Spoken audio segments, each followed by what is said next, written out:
everyone! Welcome to our latest hero revamp, featuring Granger, the Death Chanter. After his revamp, Granger now has a more aggressive playstyle and can excel as both jungler and gold laner. Granger's weapons now consume a resource called demonic energy to unleash a barrage of pain on his unfortunate targets. Death Chanter Granger.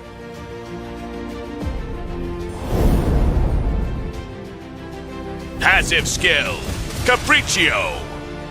Granger's passive has been reworked. Skills that uses Demon Hunter weapons now consume demonic energy, a resource that regenerates over time. When Granger kills minions or creeps or participates in hero takedowns, the demonic energy cap of his weapons will permanently increase, and he will also recover a small portion of energy. All cooldown reduction. Ultimate Death Sonata. Granger's revamped ultimate now has an extremely short cooldown, but each shot will consume energy from his cannon. Granger's ultimate fires a large projectile in the target direction, dealing damage to enemy minions it passes through, and explodes upon hitting the first enemy hero, dealing AoE physical damage and briefly slowing targets. Granger can dash once in the target direction after each shot. The ultimate can also be used during his first skill. In the laning phase, use Granger's first skill to poke the enemy. When his energy gets low, use his second skill to replenish it and continue to poke with his first skill. In teamfights, use Granger's ultimate to poke from a safe distance and continue the attack with his first skill. When the first skill ends, use his ultimate again for more damage and to reposition. If enemies get close, use his second skill to create distance and continue dealing damage with his first skill. Granger possesses good mobility and sustained damage, but his damage output is... Our cosmic blaze will never be extinguished! Cosmic flare! Time to shine, Dexter! Burn in the moment!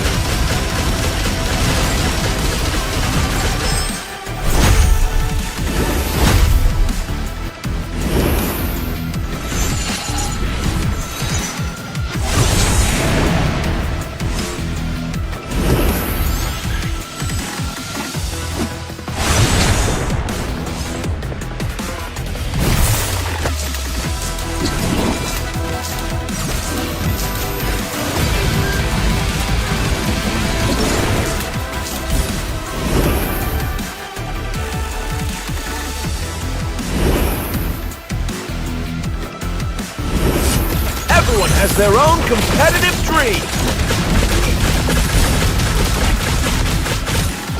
Burn with passion and always dare to shine.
Good evening and welcome back everyone to MIC Season 1 powered by MOBA 5v5 and Vortex Esports. these are the lower bracket semifinals between Team Eliminators and Rahman's Dragons. And this is the best of three between them. So I really believe that this is going to be a great show because who doesn't know these players, especially Eliminators being one of the top teams, along with the players from the side of Rahman's Dragons? Like they My have mission left is to their protect symbols lives. left and right in the big tournaments. So yeah, pretty famous players. So tonight's gonna be a rock show. So stay tuned, everyone. And with that, let's just move on to the ban phase, with the first ban being Hylos. Well, of course, he is kind of a flex pick. He can go for the mid lane, for the roam, or even the EXP lane. So makes sense because he's quite tanky in the early game. And if you decide to go for an early game dive in composition or a composition where you really want to invade the enemy jungle just to not let the assassin farm, then he can be a valuable asset for your team. With that hefty HP, with the Ring of Punishment right from the early game, he can dish out a lot of damage. And not to mention, after he gets those stacks onto the Thunderbelt, he is unstoppable with his glorious pathway.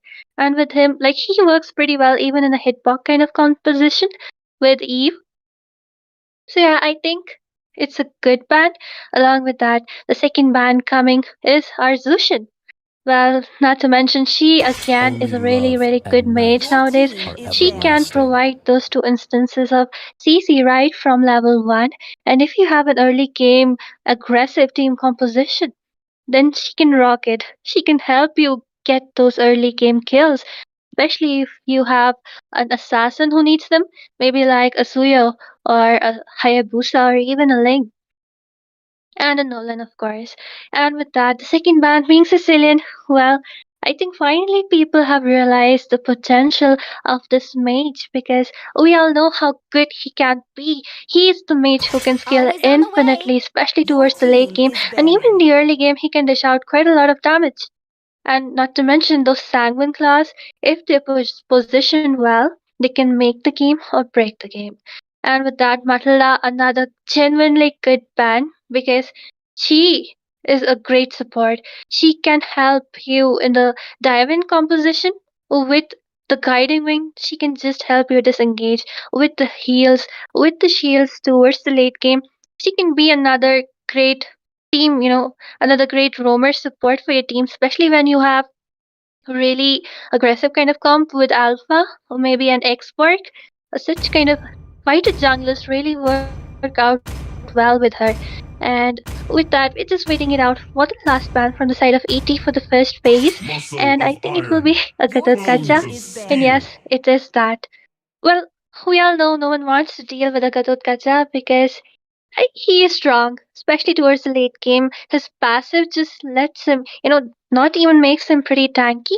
He can even dish Who out a said lot there of are no damage. And shortcuts in especially life? with the I Vengeance or literally invented Revitalize, he one. can help soak up a lot of damage. He can help initiate and dive into the back lines. And if you have mages who cannot be targeted easily, especially like Eve, Fight for the I think he's a ultimate Your great team pick answer. right is there. picking. And with that, Art going for Hilda, another great hero nowadays I because am not the only she one was bound buffed, by these and if chains. you like, especially eliminators do have an aggressive kind of game style. So having a Hilda is an invaluable asset because Art will surely go into the enemy jungle trying to stop the jungler to farm. And in such situation, I really believe that if Rahman's Dragon need to opt out for a jungler, it should be or like most probably it should be not an assassin but a fighter jungler. A Suyo is open, they can go for it. The Alpha is Immortal One open. chose Yes, me to just look at that. vanquish the Tipslia going in for shadows a that plague this um world. Suyo. And with that, I really believe that Sarar Moon might go in for an alpha because I believe Among the alpha planes is exists the Football and games, hero equilibrium, your who can two of my which actually I was favorites. go made toe to for. toe, face to face against a Suyo because both of them really do have that early game farming speed. They do have a really good, you know, uh, surviving potential in the early game. They can actually are really great opponents for each other. And with that, with going in for a Eve, hitbox kind of composition, I, Eve is a hero. First of all, I really don't like Eve, but then again, if your team is winning then she can be a gem for your team. She can help out, she can dish out a lot of damage, and not to mention that slow from her skills. It is really, really great when you really need to support your team fights. But then again, if you're on the losing edge, her damage kind of falls down. Same as Suyo, I say, because both of them really need a team Your who is team winning, who is is getting that banning. snowball. And with that, Crisis will be going for Bruno, another great marksman, risen up in the ranks just now with that malefic gun equipment.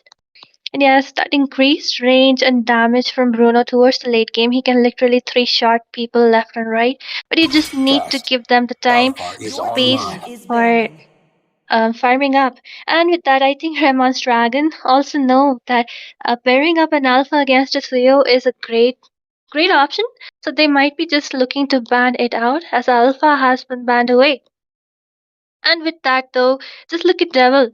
Like, he has already picked up an Magic is Aurora, my a life. great Your mage. team is Like, banning. the early game damage from Aurora is kind of underestimated, but she is really good, especially the Frost Breeze. She will be providing a lot of utility, a lot of damage from the early game. So if Art really wants to invade, he really needs to make sure that he doesn't, get frozen outside of a bush, because that opportunity could be taken away by Ramon's Dragon to just take Hilda down. Although yes, she is quite hefty, quite chunky in the early game, and she heals up with that shield. But then again, it's a matter of execution, how your team is gonna support you.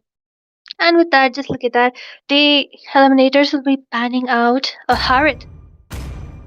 Well, he Welcome is to pretty good my in the Your core castle, lane, team is especially my towards the banning. late game. friend. He can dish out a lot of damage with Stallion's Sight. The true For damage can honor. literally, Your pierce team the is tanks. picking. So eliminators might even go in for some kind of tanky composition. We just need to wait it out and see, because Grok has been banned out. Um, I don't know. Maybe they're thinking that Hilda might be going for the EXP lane, and that's why Grok was banned out. Because both of these heroes are really, really good at invading, and the combo between these two could really work out pretty well. But then again, Art is surely the rumor, so I really think Legend might even go in for Khalid, because Khalid hasn't been banned out, but the first pick. But then again, I think Phobius counters Khalid really well, so might even go for something else. We just really need to wait it out and see. Minsadar can counter Phobius pretty well. So just let's see what they're gonna pick up, Exorcist of the because Shadow another at your Your tank is like team service. is Tigreal has picking. also been banned out from side of eliminators. They do not want any of those implosions coming their way, especially because they will be targeting Bruno quite a lot.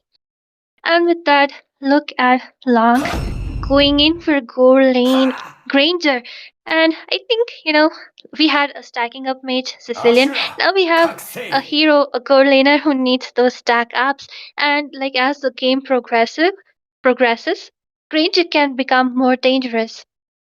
So let's just see how it works out for them, because Granger The is a sand good rises when marksman I give the after all, word. Your that team remap. is But picking. then just look at that. Legend actually went in for a Khalid, and just need to, I'm really excited to see that how the EXP lane will work out, because usually, like I said before, Phobius can actually counter, uh, disrupt the second skill coming from Khalid, and this damage potential is much more, because both of these heroes did receive some nerf, but it impacted the performance of Khalid, but it did not impact much the performance of Phobius. So I think we just need to wait it out and watch. But then again, Phobius does has that high clearance. He's extremely well in the laning phase, but can also rotate and support the rest of the team. And with that, just look at the final pick coming from Sarar Moon. It will be a Hayabusa against a Suyo. Break out all Let's the just see how this injustice in the works out, world. because they really need that early game snowball composition.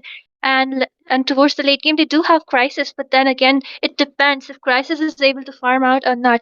And the final pick from the side of Rahman's Dragon, it will be our a pick of composition coming from Bongte. It will be a Cho, and I think Sarar Moon really needs to watch out, because he will be target locking into him, just reducing that mobility of this great assassin. And with that, I think with me finally, Itami is here. Itami. Hello, Asuya. And yep, I am back apparently. So yeah, my screen is quite visible. Both of the drafts. Okay, a Granger I'm seeing for the side of Team Rahman's Dragon. So quite something Welcome to unusual. But Mobile Okay, the draft is already over and back onto the game, Asuya. So give me Five a brief seconds till regarding the what happened enemy onto the reaches draft the phase. battlefield. Smash Well, them! nothing much, just those standard bans incoming. But then again, there's this Khalid versus Phoebus in the EXP lane, so I'm, really excited to see what will happen because Khalid kind of is countered by the Phoebus. But just look at Legend already providing, trying to be aggressive, trying to no, he's not trying to cut the lane, he's just trying to provide some vision. But then again, like Suyun needs Snowball, and even Eve is a hero who needs some Snowball. So, what do you think? Itami, which team will be able to provide the snowball which both of them need at night round?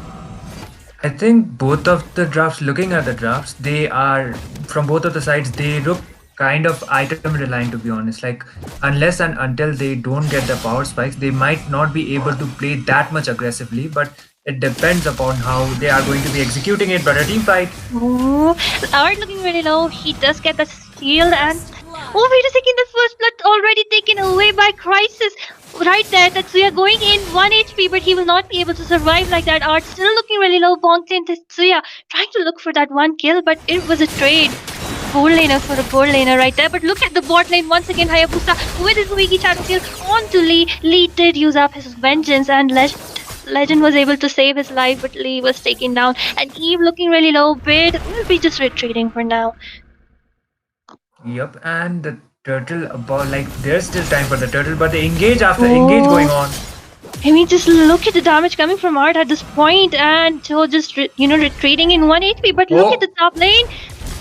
That's what. Oh, but wait a oh, second. Crisis instead will be taking that kill onto the jungler. A trade, and I really think that it's not a good trade because the turtle is about to come up, and our Suyo already been taken down. I think it will be a free turtle for eliminators.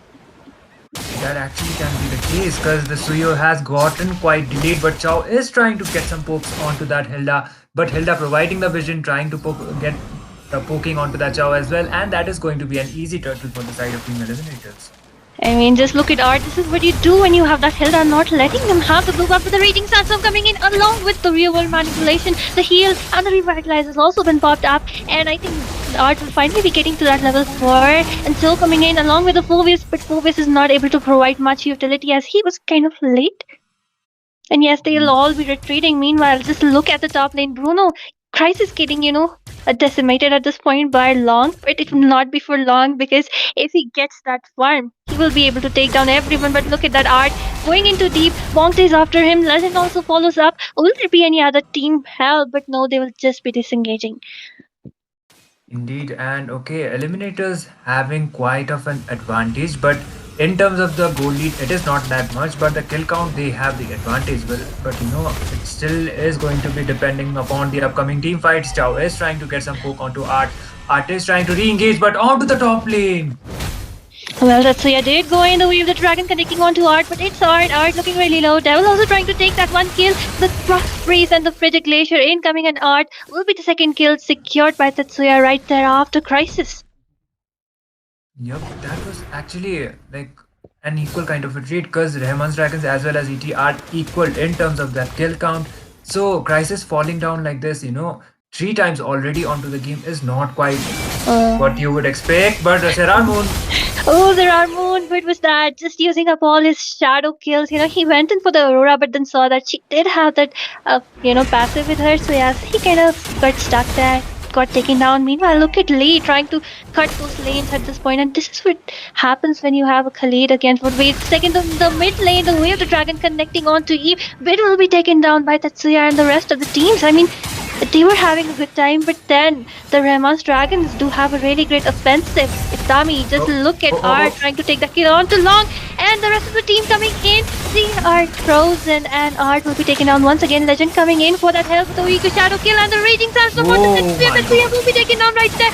What a help! And Long and Devil looking really low. Long trying to get that one kill. Oh, the first kill, the meteor shower from Devil might be able to take her down, but instead it is the Granger getting that last hit.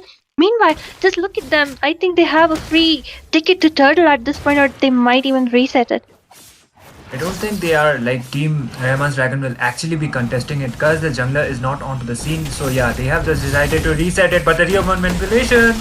And the damage coming in, the vengeance has been popped up, but Unfortunately, Phobius will be taken down by the three-man assault right there. Bongtae trying to look for some kill. The slow coming from Bit is right there. Long is also right there, looking for some support, looking for that one hit. They do not know Tetsuya is right there, looking for that hug kill. But Saramun will be securing that turtle. Meanwhile, just look at Tetsuya looking really low. He is trying to escape. I do not think so that he has the privilege to save his life at this Oh, point. As Legend will be going oh. in with the Raging Sandstorm and taking down that life right there. Jungler getting taken down like this, like Tetsuya is definitely not having a good time. Even though he has a Suya on his hands, he is not able to do those pick off kind of a plays, and he is like getting poked out by so many times by that legend. So okay, Art might be engaging onto the Chow. Well, I don't think so. Then again, like just look at the poking going in, Legend going in. They might be following up, but no, the follow up is not. There's a way of the dragon connecting onto Bit along with the frigid glacier and the frost freeze. But the revitalize has been popped up. Meanwhile, the revitalize is saving Bit in the nick of time with a trade. And if you notice, I think they might even go to save that tower. Just look at that. Crisis was facing a hard time in the top lane, so they just swapped it out. And he got the kill onto that Phobius as well as getting the tower. So quite advantageous. Meanwhile, Granger going back onto the bot lane, and they are swapping those lanes. But Crisis definitely has a higher advantage considering he's a Bruno. So Malefic Gun combined with the Bruno, he is going to have a lots of lanes. And Granger, okay, the play. The Raging Sandstorm along with the Flicker coming from Legend. Phobius trying to dish out some damage. The rest of the team trying to follow up. Art is also there, but meanwhile the real world manipulation taking down Lee right there. Devil tries to take down that one hit with the first kill, but then again I think Sarah Moon dived in too deep. He was taken down. Tetsuya and Devil looking for more kills, looking for more pokes. Meanwhile, So has also retreated. So yeah, a trade for a trade. Meanwhile, just look at the bot lane. Crisis is all farming up. Art might even, try to provide that vision or maybe some kill, but no, he will just be retreating right there. Oh, but just look around that red buff. Legend just trying to invade at this point, but Tetsuya secures the buff at this point, and they might even just be going for some poking towards the bot lane. Same thing happening, Itami. Indeed, and one thing I did notice is it's not only just the bot lane that is getting those engages. Oh my god, once again. And just like that, Bongtae was taken down, the three-man assault, the slow, and the damage from Crisis, and of course, Art is always there zoning people away. Indeed, and even though the camera... Oh my god, the Raging Sandstorm! It's Tavi not getting the chance he needs to analyze. Just take it away, Tavi. Okay, brawls after brawls, the analysis is not being up to the point, but anyways, Sarah Moon is contesting for the turtle. He will be able to easily get it. Okay, so you're almost getting that, but okay, the shutdown as the team fight. And yes, just look at that. The Wiggy Shadow kill. Meanwhile, Lee is all alone. Vengeance has been used up. I think Bob is trying to take down Legend. And yes, they will be taken down. Meanwhile, in the bot lane, there were so many kills taken by eliminators. The real manipulation, Art's damage, taking those kills one by one. Devil is the only one left at this point. I mean, it's only been 8 minutes into the game, Itami, and Rahman's Dragon not having a good time. Definitely, and the blue buff will be taken down by that Bruno, so... Okay, once again! Legend going in with a Raging Sandstorm, and I think it was a bit deep for Art, who tried to follow up, but he will be taken down. Meanwhile, Long has been taken down by Saran. Look at Phobius trying to dish out some damage. Legend almost securing his life in a silver of HP, but the damage once again taken by that Sarar Moon taking that kill. I mean, they just crawling it. They just want to end it pretty fast, Itami. Just look at the Sarar Moon going in once again, but instead it will just be our Tetsuya flickering away. Meanwhile, in the bot lane, the turret has also been taken down. Okay, it's only the 2 inhibitors remaining for the side of Team Rahman's Dragon. Khalid playing his poking games, and I have no idea when he is going brawling a fight once again. Look at him! Oh, the Raging Sandstorm, but he was able to escape with the flicker. Tetsuya going in with that kill, but the last hit will be taken away by Long. But just look at that, Tetsuya trying to take that bid, but Bid was just using the flicker to escape. Meanwhile, Saramul with his shadow kills will be securing that kill onto Long. Tetsuya just flickering away, and just look at the taunt coming from Saramul. Like he went in and then just went away once again.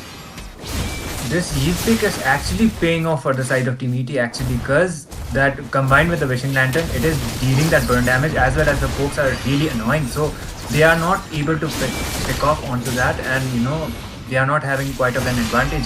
and that wishing lantern, onto that tanky kind of a composition that is coming from the side of Team Rahman's Dragon, it is being more favorable. So Eve is actually a really good pick onto there, and that is going to be another uncontested lot for the side of Team Eliminator. Actually, this is the first lot. I mean, true, and I think they will be going in once again because they always do this. Oh, Just take the Lord and go for the team fight. The UL manipulation along with the damage coming from Arts. Raging Sandstorm also connecting right there, and Arts will be taking down Devil Solo. Meanwhile, just look at the damage coming in. Khalid will be taken down, but instead Sarar Moon grabbing those kills left and right. 2 for 2 trade. No, it was 1 for 2 trade. And meanwhile, just look at Crisis's damage. He is locking down, targeting onto the base. Everyone trying to just take down those minions. The damage coming from him. We're trying to support. Art is also there. Sarar Moon might go in for the top lane inhibitor at this point as they're just trying to clear out those minions. They're trying to lock down to that base. The Once base. again, look at the crisis, and someone has to stop him if they really need to see that hope. The Lord also marching in, and that one hit from the Lord will be securing that victory for Eliminators. I mean, opening the Bruno, that is the first mistake. And as soon as Bruno gets the Has Claws combined with the Malefic gun, that is what happens. Like, he doesn't even require the minions to be directly locking the crystal. That is what happened. And, there was no one actually to mark down Crisis. So he just went on directly to the crystal, ended up some hits, and secured that victory for the side of Team Eliminators. I mean, true, I was thinking that Legend will have a hard time in the EXP lane, and yes, he was. But then the smart move coming from the side of Eliminators, they just swapped the lanes. Like, first Crisis was having hard time in his lane, so he went EXP, and Legend went Gold. And from then on, it was absolute brutality. That aggressive gameplay from the side of Eliminators actually paying it up. Indeed, and the draft wise also, I guess they had a better composition. And even though Granger after that revamp, he is he is good, but I don't think he would be like a really good match with the gold laners that are like really a hot pick onto this meta, like the Bruno. Even the 1-1 is rising up, but the Granger, it is kind of questionable. But the execution part is going to be mattering the most. But maybe from the side of Team Rahman's Dragon, that was an experimental kind of a pick, but I don't think they are going to be picking the Granger once again onto the second match. So yeah, we are going for a short break, and we will be back for the game number 2 as soon as possible. So stay tuned.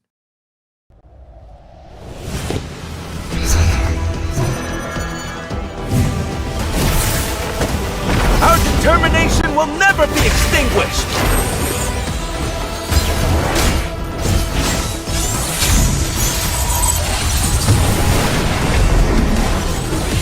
Our cosmic blaze will never be extinguished!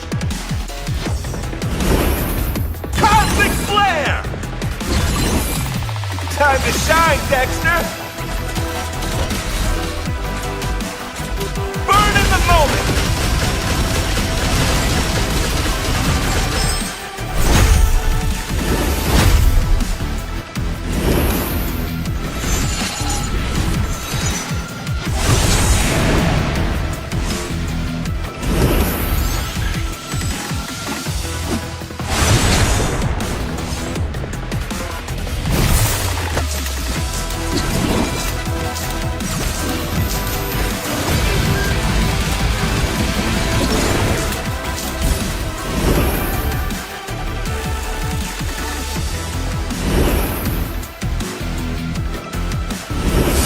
Everyone has their own competitive dream! Burn with passion and always dare to shine!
So we are back with game number two between Team Eliminators onto the red side this time, going up against Team Rahman's Dragon onto the blue side. So on to the previous game, Team Eliminators were able to get that victory and they are on the match point. Meanwhile, Team Rahman's Dragon will be the do or die situation for them because this is the lower bracket semifinals, and if they don't manage to win this match, they will be eliminated from the tournament. So this is going to be quite high stakes match for them. I'll be a co-caster Itami for this match, and joining me will be a caster once again, and that is going to be Asuya. So hello Asuya. Hi, Tommy. Hello, everyone.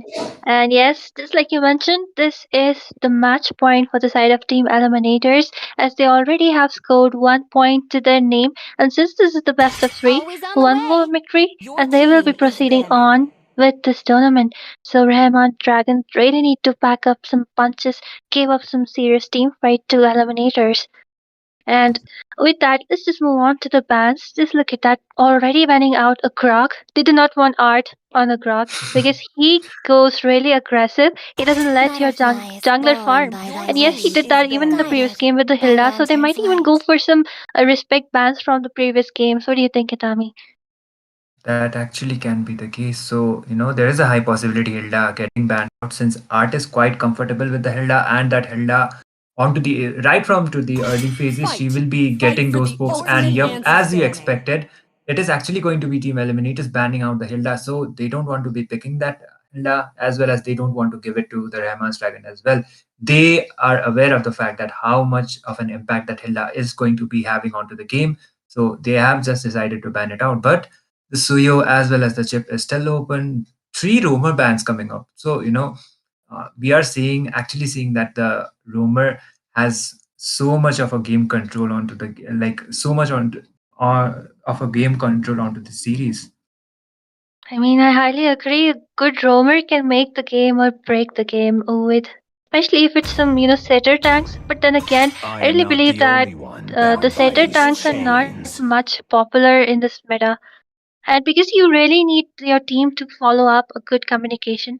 And with that, Fovis has been banned out along with Zushin.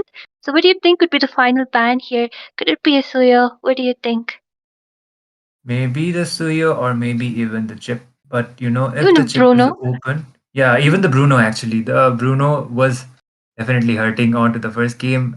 It was crisis onto that Bruno. So if the Bruno is not banned out, then maybe Rahman's Dragon might be able to pick it. But the chip as well as the Suyo, there are so many possibilities for the ban, and most probably, the chip is Your open team as is well as the picking. Suyo. So the first pick is going to be quite worth to watch. The Immortal One chose Okay, me to vanquish Your the that team is shadow the is and Suyo banning. claim actually, this Asuya. world. Well, again, it's Tetsuya on Suyo. Suyo. Let's just see how he's able to perform because he, just like I said mentioned before, that he needs a snowball. But like Suyo was performing really well. They were targeting down, locking crisis, but then they weren't able to since this lane swap happened. But then again, I think a Only Sicilian love and is night open. are Bruno is open. everlasting. They might go in for that. I mean, just look at that. Legend going Your in for team a is Gacha picking. and bid on a Sicilian. I was really thinking that you can always trade it off with a Sicilian. Indeed, like if the Jushin is banned out and even the Sicilian is banned, then there are other options for the mages like the Aurora, Vexana. There are other crowd control mages, but if one of these mages are open, then definitely it's a go to pick considering how well they are doing onto this patch. Sicilian, even onto the early phases, he will be dealing Among the some planes not that much exists high the amount of equilibrium, damage, but it will which be I decent. But was this made time, for. it will actually be Rahman's Dragon picking up the Eve for themselves instead of giving it out. But Experience the okay, euphony of once again a suffering. Granger gold lane pick coming up, so that is kind of surprising because Bruno would have been actually a better option. If Crisis doesn't go for Bruno, I'm sure they will ban it out. But then again, Crisis can even go for a Nathan. So let's just see what happens because so many options are open. Harvest is open. A Lunox can also been taken, or even a Von on Crisis can work. And whenever there's a Sicilian Okay, versus a Eve, I'll always Okay. take, I will always take the side of Sicilian because towards the late game, Sicilian has that range and can punch down Devil. So he really needs to be careful. Although the early game from Eve could be stronger. Who said there are no I do shortcuts in life? agree. I And as literally I mentioned invented before, one. the chip was wide open. So this time Art will be locking in the chip. So Chip with For those honor! teleportation plays, Your he is going team to be a is menace onto banned. this game. That is what I can guarantee. But the Tigreal ban coming up from the side of Team Eliminator. So they don't want a setup kind of a composition coming up. So, maybe they have team fight kind of a composition in mind which are supposed to be staying together, and that might be the Your reason why team they is don't want that banned. implosion to be landing onto 4 or 5 people. That might be the reason why they have just decided to just ban it out, like ban the crowd control tank that is the trigger. The Tigreal was True banned love out in the previous is game your too. team is And banned. with that, it will be another roamer. And just look at ET, they have banned out 5 roamers. Five What is roamers, that? yep. And like one roamer from the side of Rahman's Still dragon. waters run So yeah, deep. just like Your you mentioned team before, is picking. Itami, people are really scared of good roamers. No one wants to just deal with the curse of blood. No one wants to deal with implosions. And with that, Sarar Moon getting targeted by the final two bans, as two of his assassin picks have already been banned out. But then again, he can go in for the alpha. What do you think? What do you think he can pick here? Our determination will Oh never my be god. Your extinguished. team You is know, picking. Claude is also one of the best gold laners right now. Combined, like he has endless possibilities when it comes to the spells. He can be acquired with that sprint, even the vengeance, and even the purify. There are plenty options for him. So that is going to be a sprint Claude apparently for Crisis, and Claude after that S1 as well as the S2 adjustment, he's going to be hurting, and combined with those core items. So he will have the mid to late game advantage as well. That is going to be actually depending how much skills he is going to be acquiring onto that phase. Well, I highly agree, and literally, he can just go behind, take down Granger. He can also go when the real world manipulation has been used, take down Devil with the mobility a Claude has. Welcome Let's to just the see how land Crisis of just God. plays it all because I do see him on the spring, but now he will be changing it to a Purify. And with that, the jungle pick still remaining from the side of ET. So I'm really curious as to what will Savarmoon go for because they do have a chip and they really need something which synergizes the kind of dive in and pick off composition they have picked up at this point. Indeed, a damage kind, like damage instead of a utility kind of a jungler, a damage kind of a jungler would be better for the side of Team Eliminators, because for I the am sustain, more okay, than a that is exactly weapon. what is happening. And for the sustain, they have the Gatot Kacha as well as the chip. So sustaining amount of time in order to get his core items as well as the stacks to deal some ridiculous amount of damage. So goes the Claude combined with the THS as well as the golden staff and the corrosion, he will be able to contribute more onto the game. So a Julian will be a cherry on top of cake for the side of Team Eliminators. If you ask me regarding the draft, then definitely I'm like betting for the side of Team ET. But if the execution is well for the side of Team Rahman's Dragons, so maybe they might be able to pull it off onto this game. I mean, true. I mean, the side of Rahman's Dragon do have an Eve, but Welcome they to also Mobile have Legends. what's his name? Akai, Five and also seconds till Suyu the enemy on reaches the Tetsuya. So if battlefield. they're able to Smash them. pair up that combo of Devil and Tetsuya in the early Monsters. game and give some aggression, things might be looking good for them. And of course, Tetsuya will be going in, diving in for Bit and for Claude. Then again, Sararmon on the Julian I have seen him play before and he plays it really well. His combos are always on point. So, and like he is a pretty good pick against Eve if you ask me. I highly agree because Julian, right after he gets his level 3, already on team fight. So after he doesn't even have to wait for his core items. If the execution as well as the composition comes up from the side of the ET West, then Julian will be doing wonders onto this composition. So already Sicilian is trying to land some hits onto that Eve, but he's not having that kind of a bat impact range in order to actually deal some damage. But okay, Devil might be poked down. There is some vision coming up. Oh, Sir Moon going in. It kind of misses as the flicker has been used up by Devil. Meanwhile, look at Legend going in, coming in from behind with trying to sustain with the revitalize, but then that last hit from Tetsuya will be taking him down along with Bongte, taken away by that bad impact. Tetsuya, look at the ridiculous amount of damage he has in the early game, but he's looking really low. He will be dashing away, but just look at Sir Moon. He kind of confuses people as he takes down Eve instead. And with that, two of the people still looking really low, and Lee trying to maybe look for that one opportunity to take the last hit onto our Art and Bid, but they will be denied. But what was the gameplay? I wasn't expecting Julian to go for some other target, Atami. Definitely, like that actually might be a strategy from the side of team. Like getting the mid laner in such an early phase of the game might be quite advantageous because Eve will be hurting after she gets the glowing one combined with the wishing lantern, like we saw onto the first game. The turtle already being spawned, and I guess Team ET will be on a better position to be contesting that turtle. But meanwhile, onto the bot side, okay. Oh, the mid lane. Art was taken down, and with that, look at Bid. The ultimate has been used up, trying to dish out some damage onto Lee. Legend also helping, but Sarar Moon and Bongti kind of trying to zone people away as the turtle has been secured by Tetsuya right there. I think Art being taken down was not a good thing which happened for ET. Indeed, and the turtle going for the side of Team Rahman's Dragon. It might be quite okay. The teleportation being used out and the eliminators, but still there is actually no engage, so you can go back actually. And yeah, I think really hasty use of his ultimate, especially because the cooldown was increased and kind of nerfed. But then again, right now, I think Rahman's Dragon looking on the upfront because they did get that turtle. And with that Yeah, Bongte right. going in, will the heavy spin be coming in? But no, Art looking really low. Once again, the heavy spin in the wrong direction. A bit too late right there. Okay, I guess Team Rahman's Dragon. Oh my god. Oh, No. he got the purple buff as well.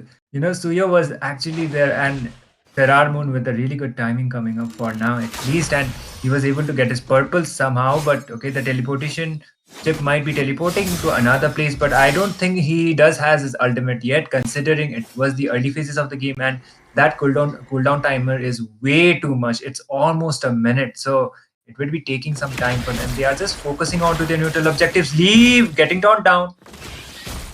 Well, true, but Lee will just be retreating at this point. But just look at ET, they're looking to gank on the Granger because they know that Marksman needs to be ganked up. Indeed, and okay, the turtle is yet to be spawned, and I guess Suyo is just focusing onto the farm. ET might be trying to target the gold lane, but meanwhile Ranger has other plans. He will be trying to clear out that mid, but engage. What was this flicker coming from Art? But then again, the ultimate teleportation has been used up, and look at the taunt coming onto Devil. Devil will be taken down. Meanwhile, Tetsuya securing that double kill, the revitalize along with a heavy spin onto Legend. So Moon trying to dish out some damage, but Legend looking in a really precarious position right there. The AOTG used up to just escape. Tetsuya still wants those kills, but this time the immobilize coming from Sarar Moon is right on point. Art has also kind of respawned, so might be even able to take down those kills, but at the same time, just look at Crisis. He's waiting it out, waiting for someone to come. Devil doesn't know. Will he? The blazing to it coming in. Devil looking really bad. Just look at that. Just one hit on to Devil, but instead, Crisis looking really low. But Tetsuya will be trying to take that kill down. Art always there as the savior, trying to protect Crisis. He's taking down so much damage, and look at the penalty zone coming onto two people. Lee looking really low. So Sanguine Claws connecting along with the bad impact. Finally, Lee will be taken down, and with a victory, like I mean, that Crisis will be taken down. Just look at Art, how well he has evolved for his teams.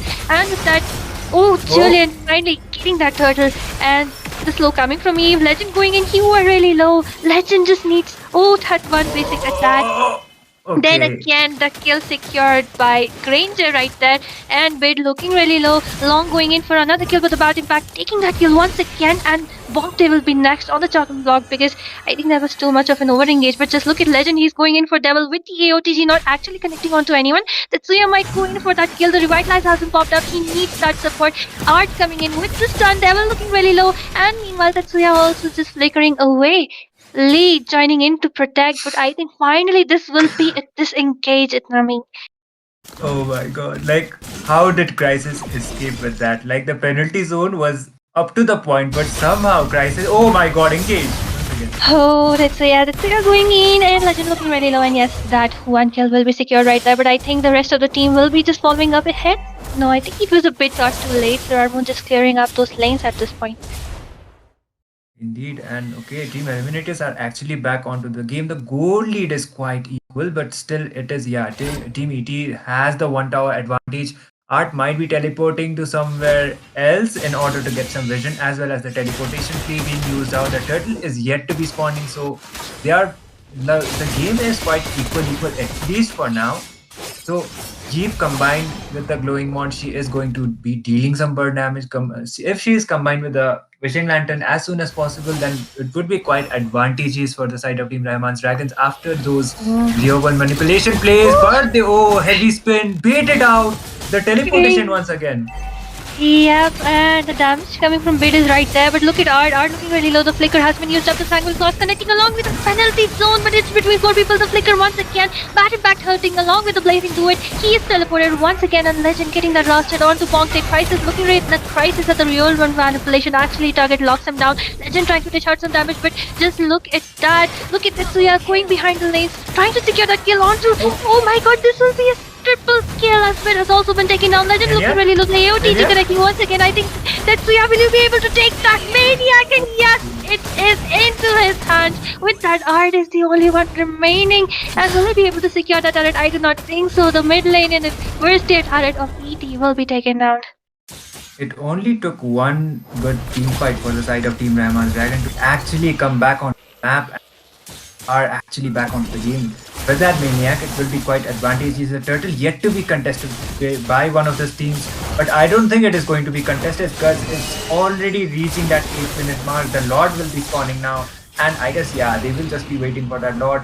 Whichever team will be getting that Lord might have some advantage in order to be taking some 1 or 2 towers with them at least, but still the engage might be there. Alright, with the teleportation, the rest of the team might not join in. With the penalty zone missing out to people, Legend coming in, Crisis with the blazing to it, Bid also trying to dish out some damage, the heavy spin connecting, but just look at the teleportation away, Legend is right there with the revitalized Devil looking really low, AOTG not connecting onto anyone, Devil just moving up.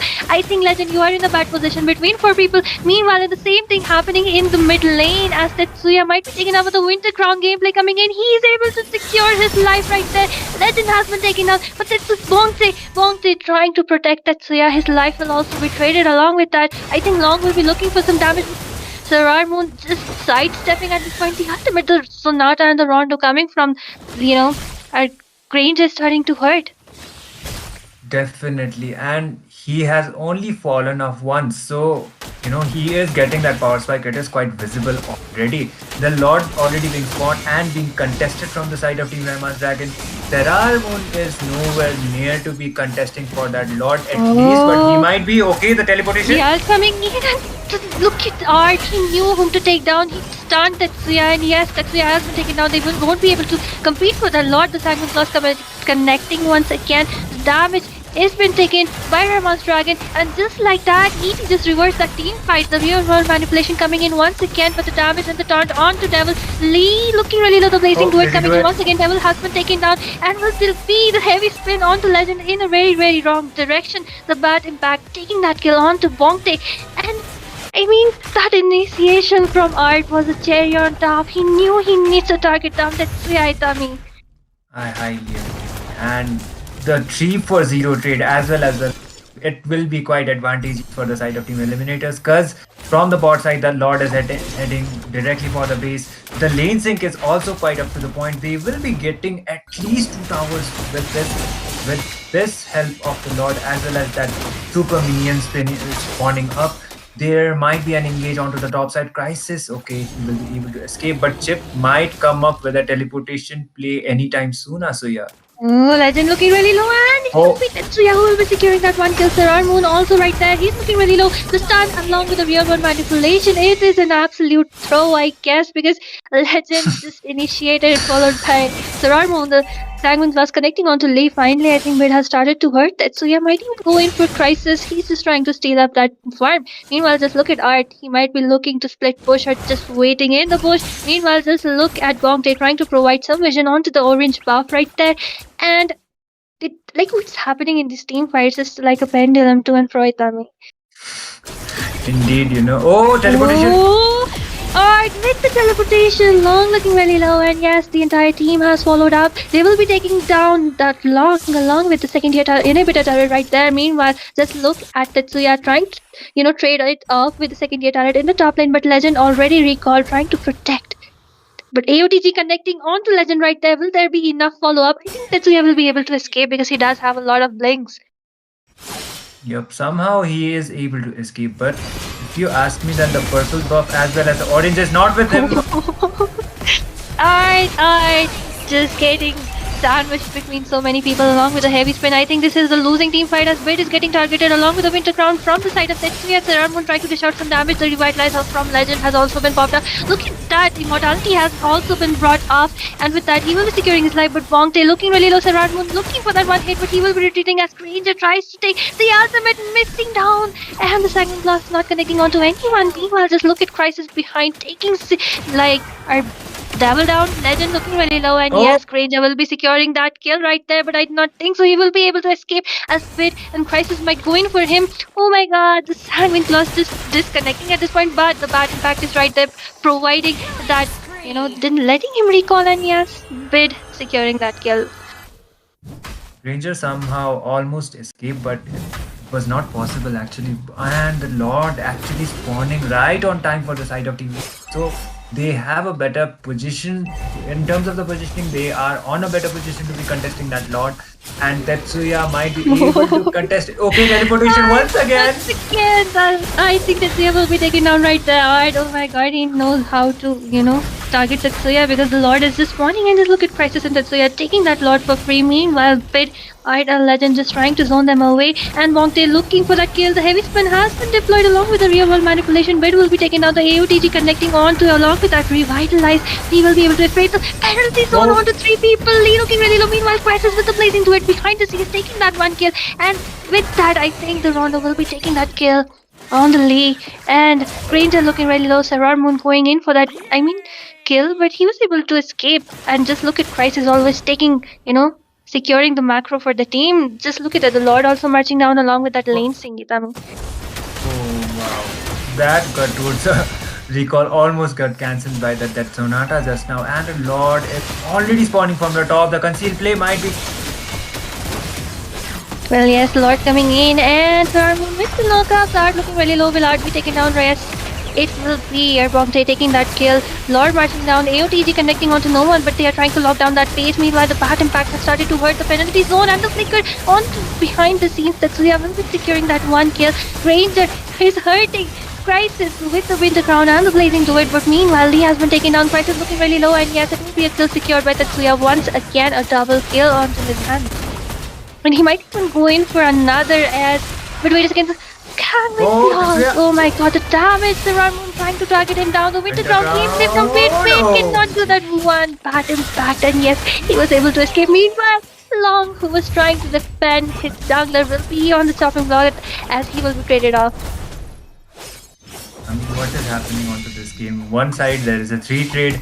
Right after that, there is team eliminators falling down, like 3 members falling down from the eliminators as well, and the kill count is almost equal. So the goal lead, I don't think it is going to be mattering the most. But okay, the teleportation coming in, but Art, I think you will be taken down as the heavy spin. Oh, but wait a second, that Immortality will be saving his life along with the Revitalize coming from Legend.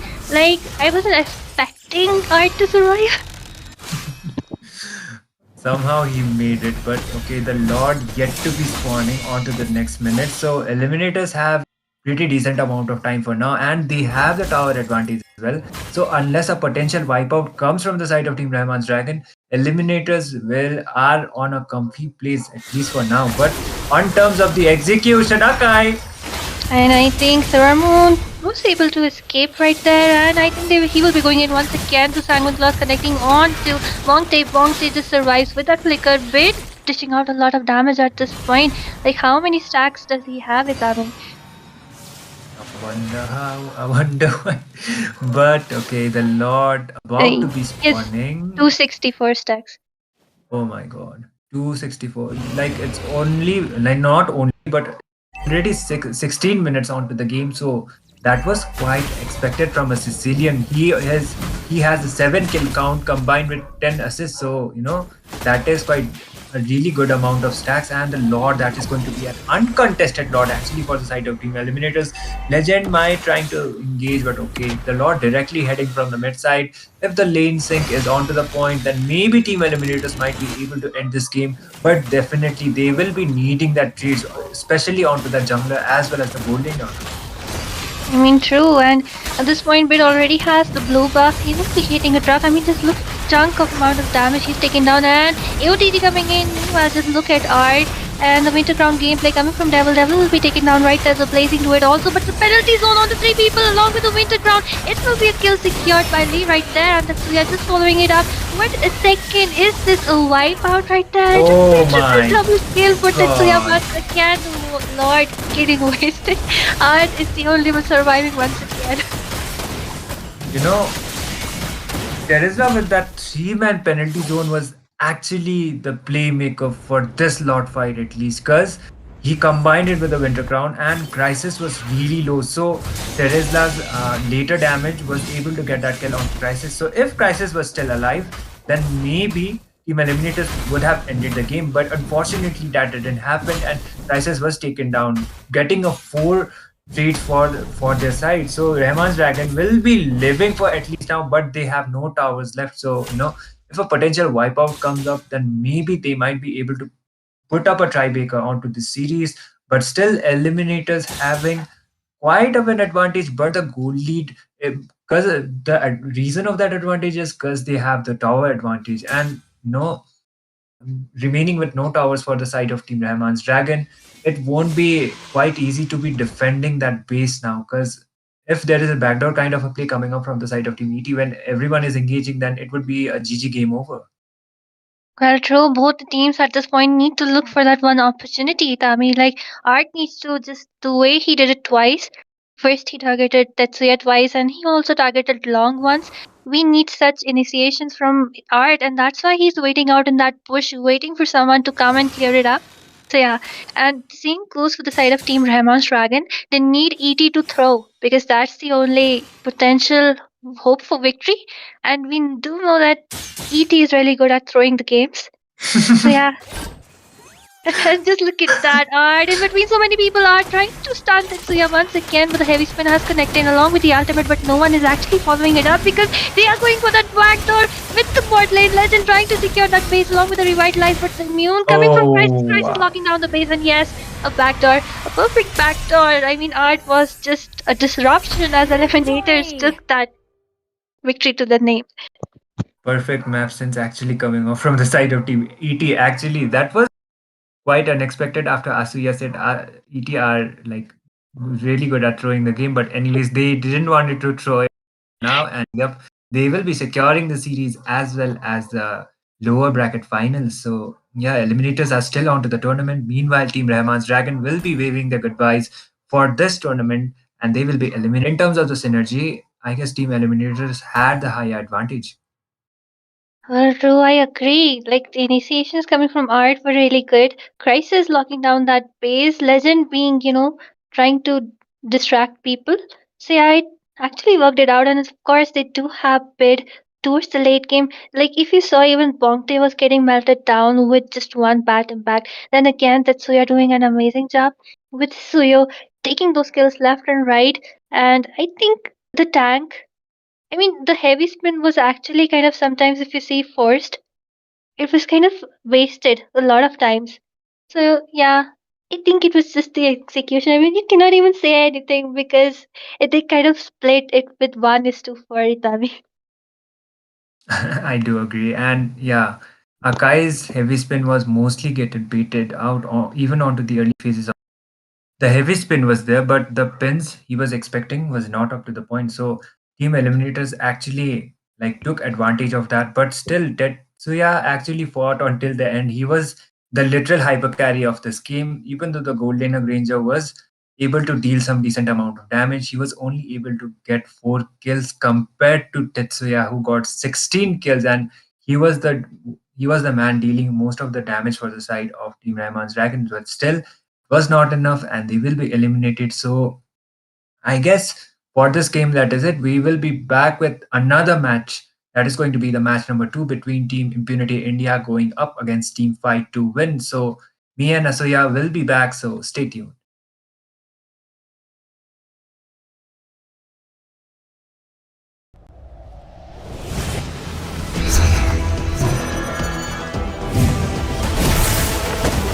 Our determination will never be extinguished!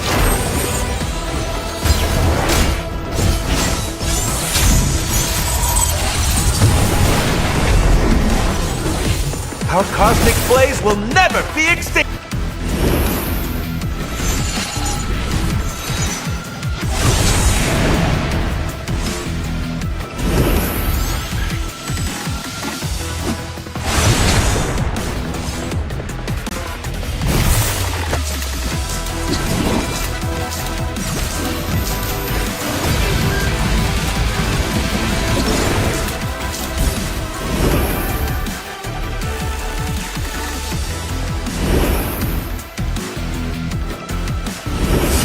Everyone has their own competitive dream! Burn with passion and always dare to shine!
Hello, everyone!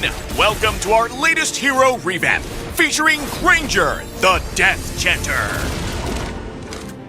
After his revamp, Granger now has a more aggressive playstyle and can excel as both jungler and gold layer. Granger's weapons now consume a resource called demonic energy to unleash a barrage of pain on his unfortunate targets. Death Chanter Granger.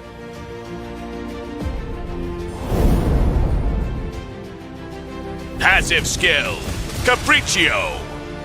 Granger's passive has been reworked. Skills that uses Demon Hunter weapons now consume demonic energy, a resource that regenerates over time. When Granger kills minions or creeps or participates in hero takedowns, the demonic energy cap of his weapons will permanently increase, and he will also recover a small portion of energy. All cooldown reduction obtained by Granger is converted into physical attack.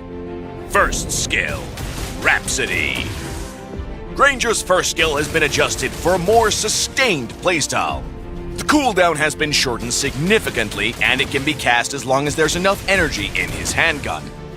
When Granger casts his first skill, he fires his handgun continuously in the target direction, dealing physical damage while consuming the handgun's energy.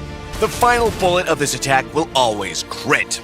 This skill deals bonus damage to creeps and minions, and Granger gains movement speed while shooting. Second skill, Rondo. Granger's dash remains mostly unchanged, but now grants demonic energy. When Granger uses his second skill, he dashes in the target direction and instantly replenishes a portion of his handgun's energy.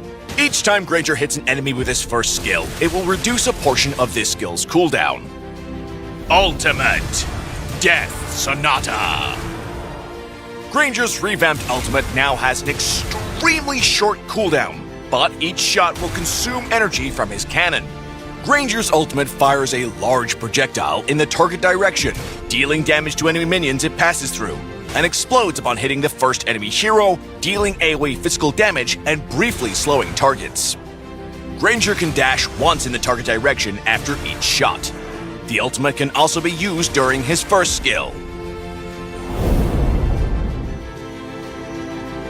In the laning phase, use Granger's first skill to poke the enemy. When his energy gets low, use his second skill to replenish it and continue to poke with his first skill.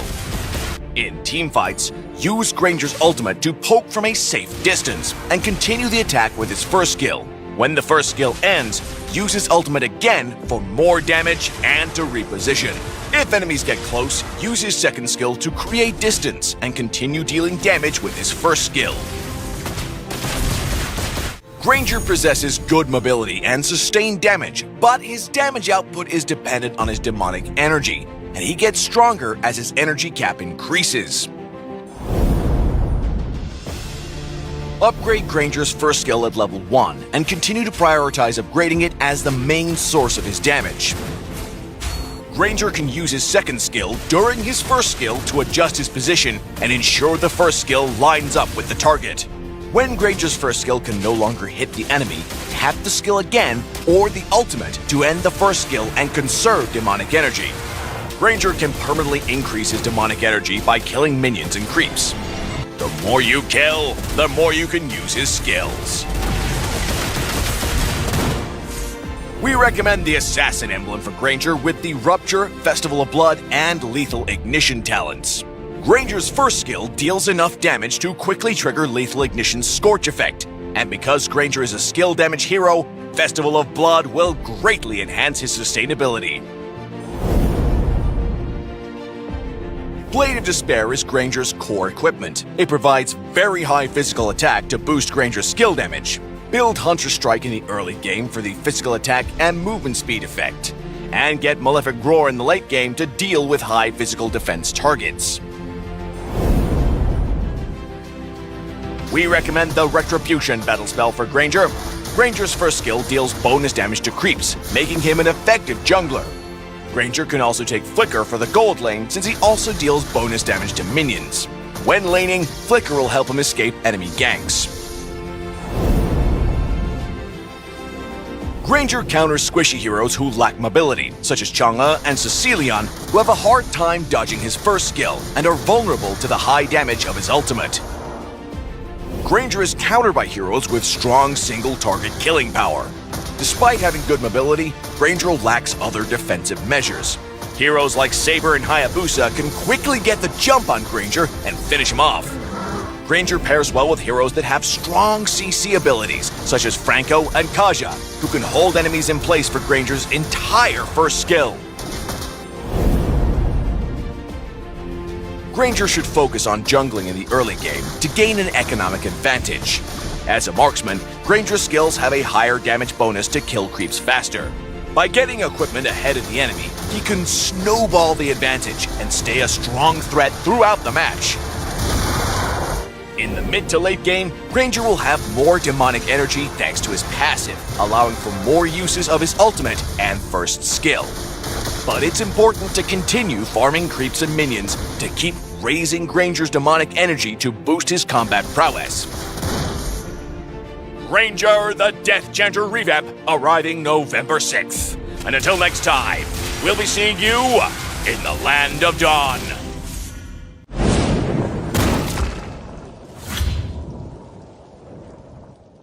Do I really have what it takes?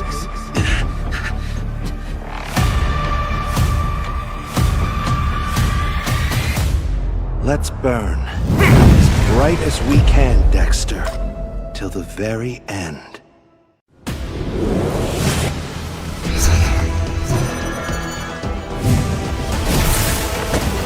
Our determination will never be extinguished!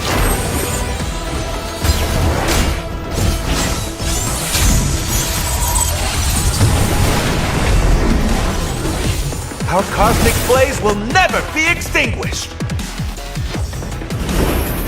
Cosmic flare! Time to shine, Dexter!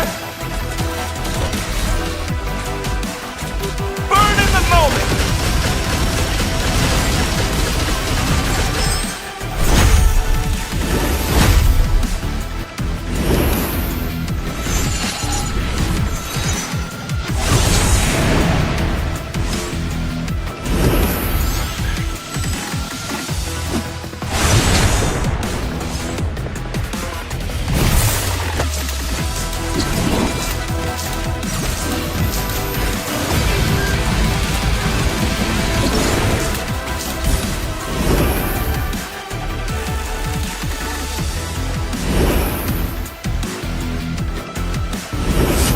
Everyone has their own competitive dream!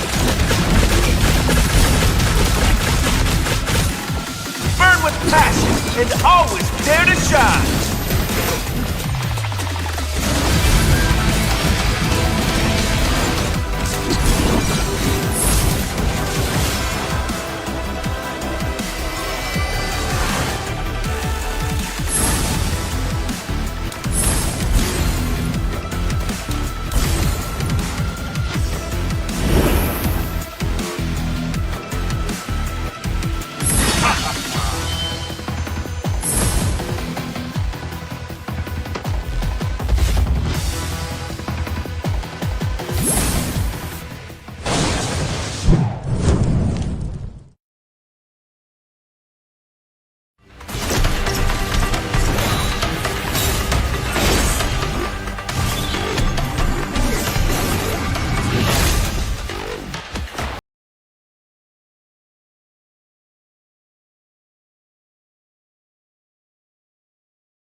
everyone! Welcome to our latest hero revamp, featuring Granger, the Death Chanter. After his revamp, Granger now has a more aggressive playstyle and can excel as both jungler and gold laner. Granger's weapons now consume a resource called demonic energy to unleash a barrage of pain on his unfortunate targets. Death Chanter Granger.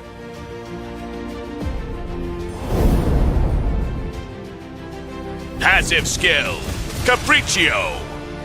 Granger's passive has been reworked. Skills that uses Demon Hunter weapons now consume demonic energy, a resource that regenerates over time. When Granger kills minions or creeps or participates in hero takedowns, the demonic energy cap of his weapons will permanently increase, and he will also recover a small portion of energy. All cooldown reduction obtained by Granger is converted into physical attack. First skill, Rhapsody. Granger's first skill has been adjusted for a more sustained playstyle. The cooldown has been shortened significantly, and it can be cast as long as there's enough energy in his handgun. When Granger casts his first skill, he fires his handgun continuously in the target direction, dealing physical damage while consuming the handgun's energy. The final bullet of this attack will always crit. This skill deals bonus damage to creeps and minions, and Granger gains movement speed while shooting. Second skill, Rondo. Granger's dash remains mostly unchanged, but now grants demonic energy.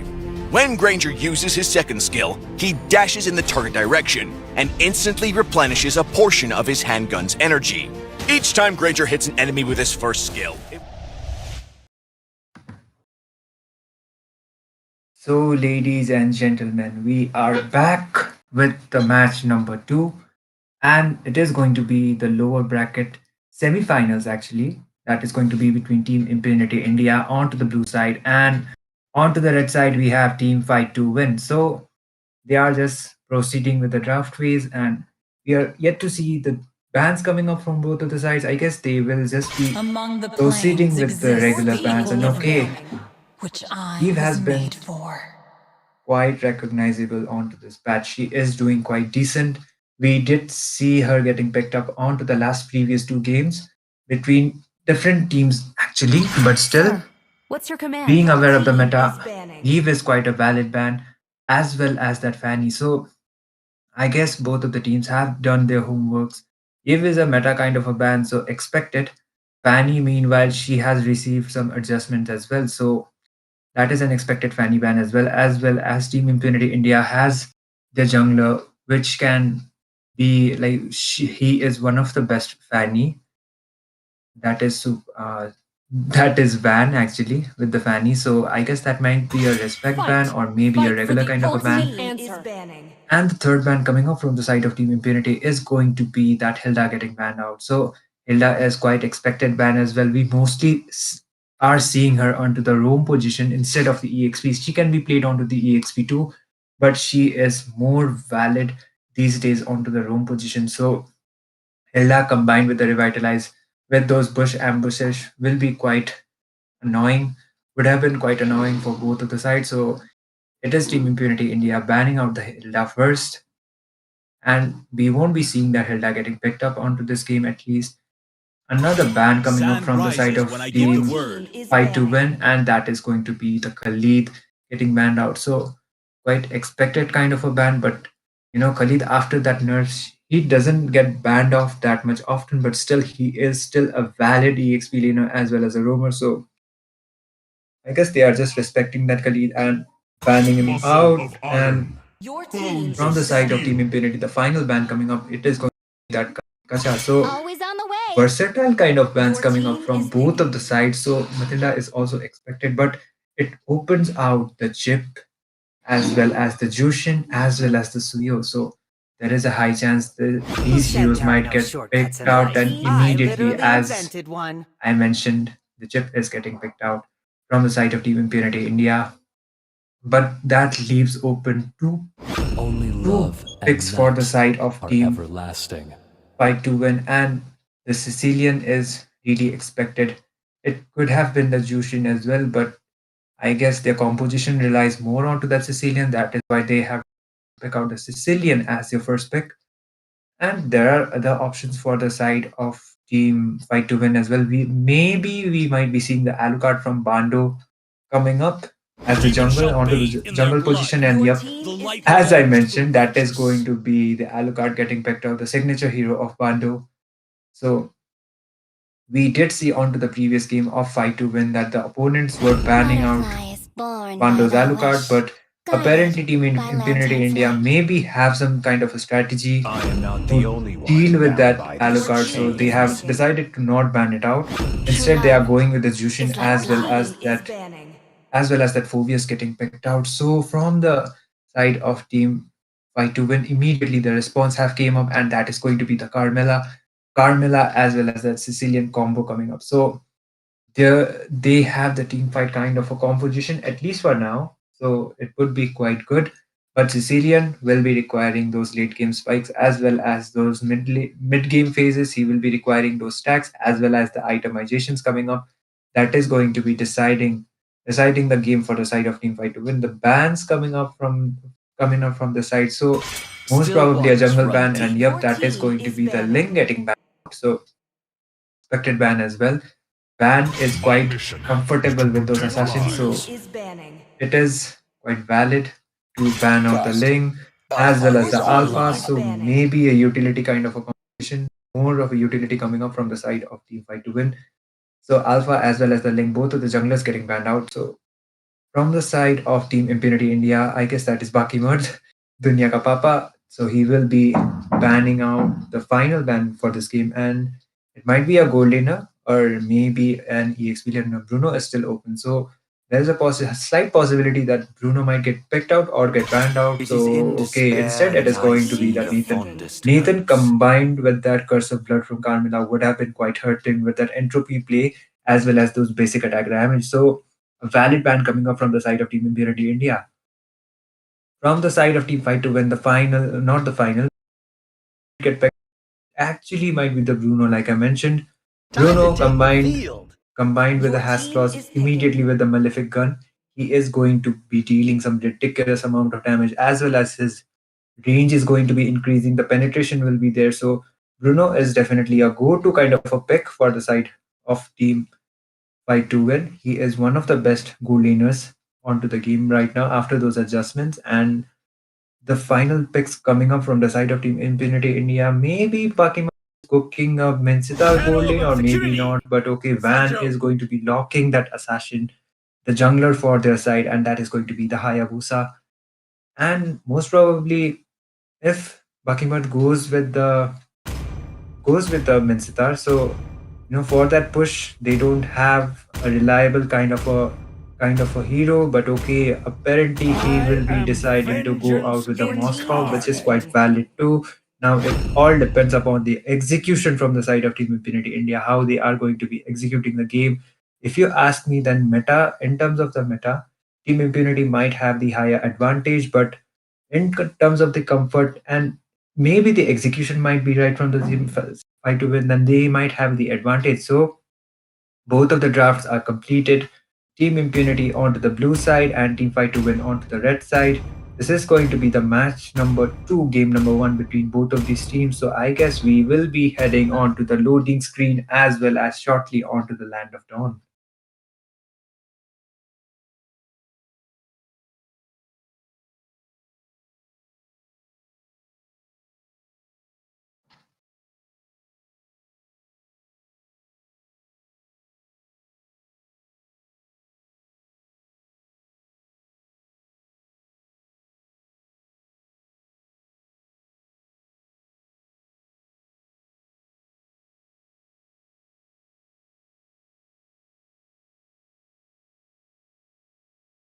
Welcome to Mobile Legends! So we are heading on to the game, and yep, 5 seconds till both of the the enemy teams reaches the this time battlefield. Infinity are taking Smash the blue them! side. So I guess Ultimates Carmela is still deployed! onto her base, so maybe some technical difficulties coming up. So that apparently might be the case, but they are just focusing on to their lanes, and they will be focusing on getting that level 4 spike as soon as possible. Carmela is still onto the base, so maybe a technical difficulty. But Van has already contested for that orange buff of his, so he will be able to get it quite easily. But from the side, okay, from the side of team fight to win as well, it is the Alucard actually going for the purple first. So yeah, basic rotations by far. And apparently Carmela might be having some kind of a technical difficulties, but I guess she will be back soon as possible. Bakimard is trying to land a final hit onto that goal lane, and Bruno is getting quite poked down. Even onto the early game phases, he will be having some advantage. And there comes the engage. Bruno will be taken down in the kill, and that would be quite advantageous for the side of Team Infinity India. So I guess I'll take a short break and Ray, introduce yourself. Are you there? Hello everyone, I am Itami. Okay. Okay. As soon as Ray arrived, there is a technical difficulty. Apparently, the No, Carmela no, was yet to join the game, no, so it's he not a was. technical difficulty. They are just, they just paused. They want to welcome me, so they're gonna be Yep. coming in my DMs. That actually can be the case. So there is a pause coming up from me, most probably from the side of Team Fight to Win. So there might be some technical difficulties going around them, or maybe actually a welcome for Ray. So Ray will be my color caster for this game, and I'll be your play-by-play. So, anyways, looking at the drafts, Fight to Win, they have Bando. So Bando is known for his Alucard and Impunity, onto the previous games of Fight to Win, the enemies that Fight to Win were facing actually decided to ban out the Alucard, but this time Impunity kept it open and the Alucard has get picked up. So Bando with that Alucard might be able to have some impact onto the game or maybe not. That is going to be quite deciding, I would say, Ray. Interesting insight and a cute, really nice, fact. Bando, you don't really see these Alucard players because people consider them toxic or even low skilled. But at the same time, though, I feel like heroes that are not in the meta require the highest skill to execute because after all, they have the disadvantage, right? So if you're able to execute it, you really are definitely a skill player. And I'm really looking forward to what Bando has to offer. But anyways, Itami, like I'm hearing the names. Oh, I feel like there's Team Impunity facing off against Fight to Win. Is that so? Indeed, and Impunity are onto the side, and actually the first blood been taken down from the side of Team Impunity, and it was Bakimat getting that early kill onto that Bruno, so he will Ooh, have more advantage onto the game, at least for now. So, Bruno is one of the best goal laners right now, and it was wide open for the side of Team Fight to win. But instead, Bakimat responded with a Moskov. So, Moskov with those split pushes as well as that SOD plays, he will be more engaging onto the team fights. And after he will be getting that aggression, the core items from him, he will be able to contribute more onto the game. So Moskov is also one of the good pick, but Bruno has the higher advantage if you ask me when it comes to dominating the meta and combined with the Malefic gun, he won't even need to go directly inside a tower in order to mark that turret and take it out. exactly. Bruno, he just creating extreme terror into the land of dawn. But anyways, Itami, like this is the best of three series, right? So is this game number two already? No, yeah, it is the game number two, and it is Mm. one. So first match is already over, and looks like the technical pause has also been sorted out. So we are back onto the game. Okay, Van was trying to engage onto the actual game. Okay, okay. So let me look at the draft. The side of team um, Impunity is going for the Hayabusa. My favorite Zushin and Abyssthesia on that. Obvious, they even got the chip. Damn, they have like so many meta heroes. Like, how did these heroes escape the ban list? That is quite insanity. But other than that, on the other side, though, we are seeing, just like I said, Bando on that Alucard, a complete non-meta hero. Okay, that is Okay, interesting. there's an engage, and Bando actually able to get a kill on Super Iron and so early. So that teleportation play is not coming up anytime soon. The turtle has already been started to contest. Okay, they are just trying to poke it out, and looks like the Carmela is back onto the game as well. She will be denied in terms of the level gap will be quite there, but still she will be able to contribute at least onto the game. Bando hasn't like completely. Oh my god, but onto the top side, Bakimud with that play. The teleportation being used out by that chip, but for that gold laner, they will be trading out the turtle most probably. Ban on a bad position. Kogi Shadow Kill has actually been used out by him, and he will be maybe able to escape or maybe not, but somehow that Shadow was able to make him get him out of there, and that was actually a clutch play coming up from Van. Exactly, Tommy, because I was not expecting Van would be surviving nor this Yuzhang, but okay, there might be a solo kill coming into the bot lane. Yep, there we go. Abyss, despite great efforts, he would be taken down. But anyways, like that was great effort from Van right now. And into the mid lane as well. They are really prioritizing solo kills. Okay. The Curse of Blood actually being used out onto two people. Eto, okay, Eto was quite low, but he will be escape somehow. The Bat Impact's damage will not up to be onto the point, at least for now, because it's only the early phases of the game, and Sicilian doesn't have his stacks as well as those core items in order to be more contributing. So the bad news for the side of team, what is the bad news for the side of team Fight to Win is the gold tower has already been taken down. So that is a really high advantage for the goal laner for the side of Team Infinity India. Exactly. I mean, even though the fact that the Bruno is so strong, it doesn't really mean anything if your Bruno cannot really farm up, and that is what the side of Team Impunity India is really going for.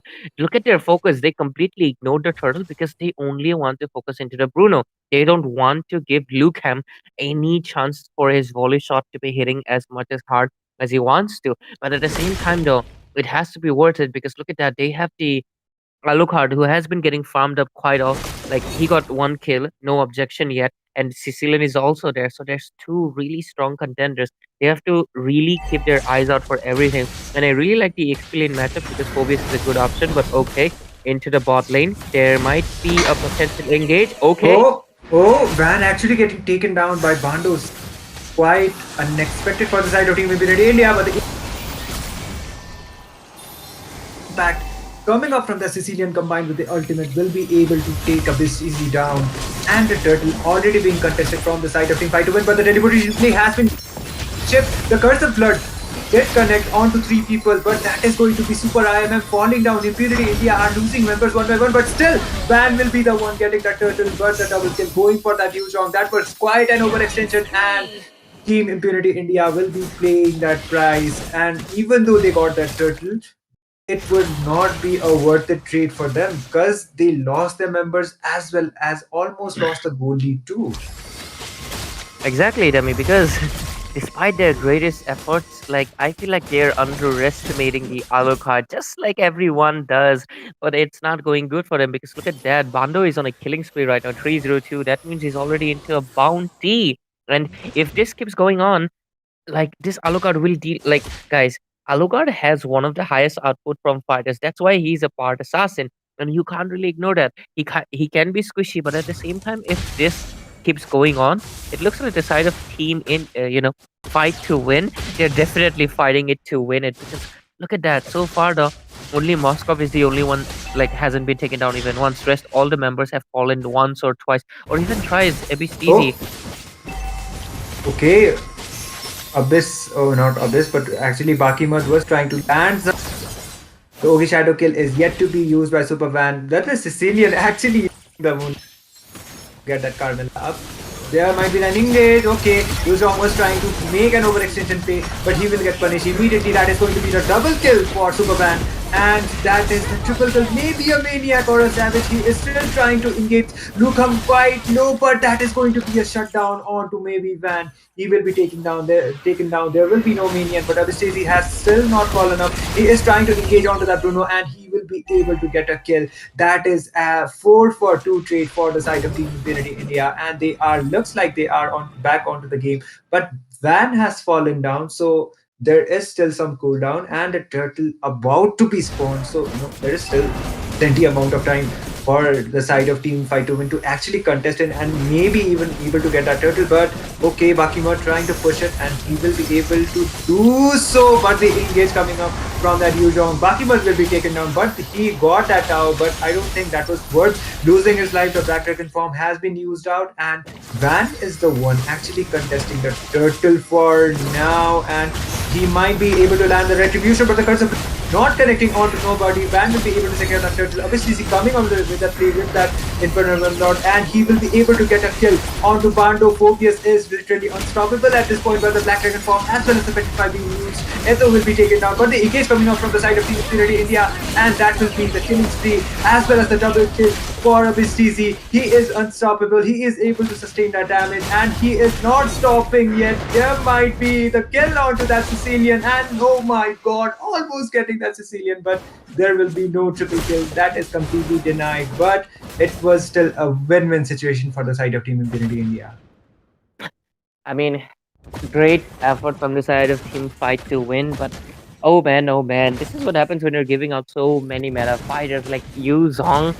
It's decent. He can win the lane, but can he really win the fight? Because after he uses up the Black Dragon form, he is quite vulnerable. But this Phobius, he is not. As long as there's somebody using his dashes, getting caught into his demonic rush, he's gonna be jumping on top of you like a kangaroo from left and right. He's not gonna be stopping, and Abyss will definitely show you that how deep that Abyss really goes, considering how menacing this dude has been. And Zushin, she's gonna be lifting you up, making sure that you're making the pace. And look at that, an off-kill cam happening by Hayabusa into Lukham, and even a Black Dragon being forced out. That is how, like look at the composition, Itavi. Chip. Look at the Chip actually using the teleportation play coming. The car, he might be taken down there. The lantern is being used quite on, and the Sicilian will be taken down. So, worth it for the side of Team Infinity India. That teleportation play was actually right on to the point, Ray. Super IMM, I've actually seen him play Chip in the beginning of the season when he was not that banned, but right now he was permanent. But okay, they're still going in. Abyss on a bad position. He will forced to use a flicker out. The Infernal Pursuit is being spammed, but this time Abyss TZ will be falling down. He was not on actually contesting a fight. He was already quite low. It was obvious he would have been taken down. So yeah, Team Infinity just lost his EXP laner. The Lord has already been spawned. So I guess they won't be over-engaging a team fight, at least for now. And they are trying to hold it out. But Bakimat has already started to contest it. Okay, but okay, he will be cancelling it. But the Black Dragon form actually being used out by that Yuzhong onto Bakimat. The Petrify was yet to be used, but oh my god, that play, oh no. That Yuzhong just marked the turret, but Bakimat will be going down, but the Hayabusa with the follow-up, and that is going to be a double kill for the side of Hayabusa as well as the Sicilian, but Van will get shut down. Abyss TZ with the follow-up, Bando will go down as well. That is going to be a 4-for-3 trade for both of the sides, but that Sicilian beam on a bad position. Abyss TZ with those pokes, the Infernal Pursuit as well as that Lantern will be able to get that Sicilian down. That is going to be a complete wipeout for the side of Team Fight to win, but Infinity doesn't have the goal laner as well as the jungler, so they are just holding it out and not contesting the Lord for now, Ray. 16-16 score, but looking at the goal lead, it's still quite only 2k, but okay, there's a spear coming. Okay, he's not gonna use it. There's no way he's using it, but anyway. Getting back to the point, like, it is quite impressive, actually. Really kudos to the side of Fight to win, because they've been able to do really well. I mean, they do have the meta heroes, that is the Sicilian as well as the Bruno, but compared to, like, you gave away a Chip as well as the Phobius, so they're, like, persistency, it's really impressive. But so far, how much would it really matter? At the same time, though, they have to make sure that their winning condition is to do something about the Sicilian as well as Bruno. They have to make sure they get the free hit, but Yuzhong is making a little bit of a misplay. He has to play it a little bit of safe and provide that zoning only, not go so aggressive, because you're not the damage dealer right now. The Oki Shadow kill being used out by the Hayabusa. Actually being forced out, as well as the Curse of Blood being used out by that Carmilla. So quite some bait of resources for the side of Team Fight to win. So this might be an easy uncontested lot for the side of Team Infinity India. And Did you just notice Bakimud actually was onto the bot Yeah. side pushing the inhibitor, and he got the Spear of Destruction land and he immediately teleported onto the Lord lane. So this will be most probably will be an uncontested Lord for the side of Team Infinity India.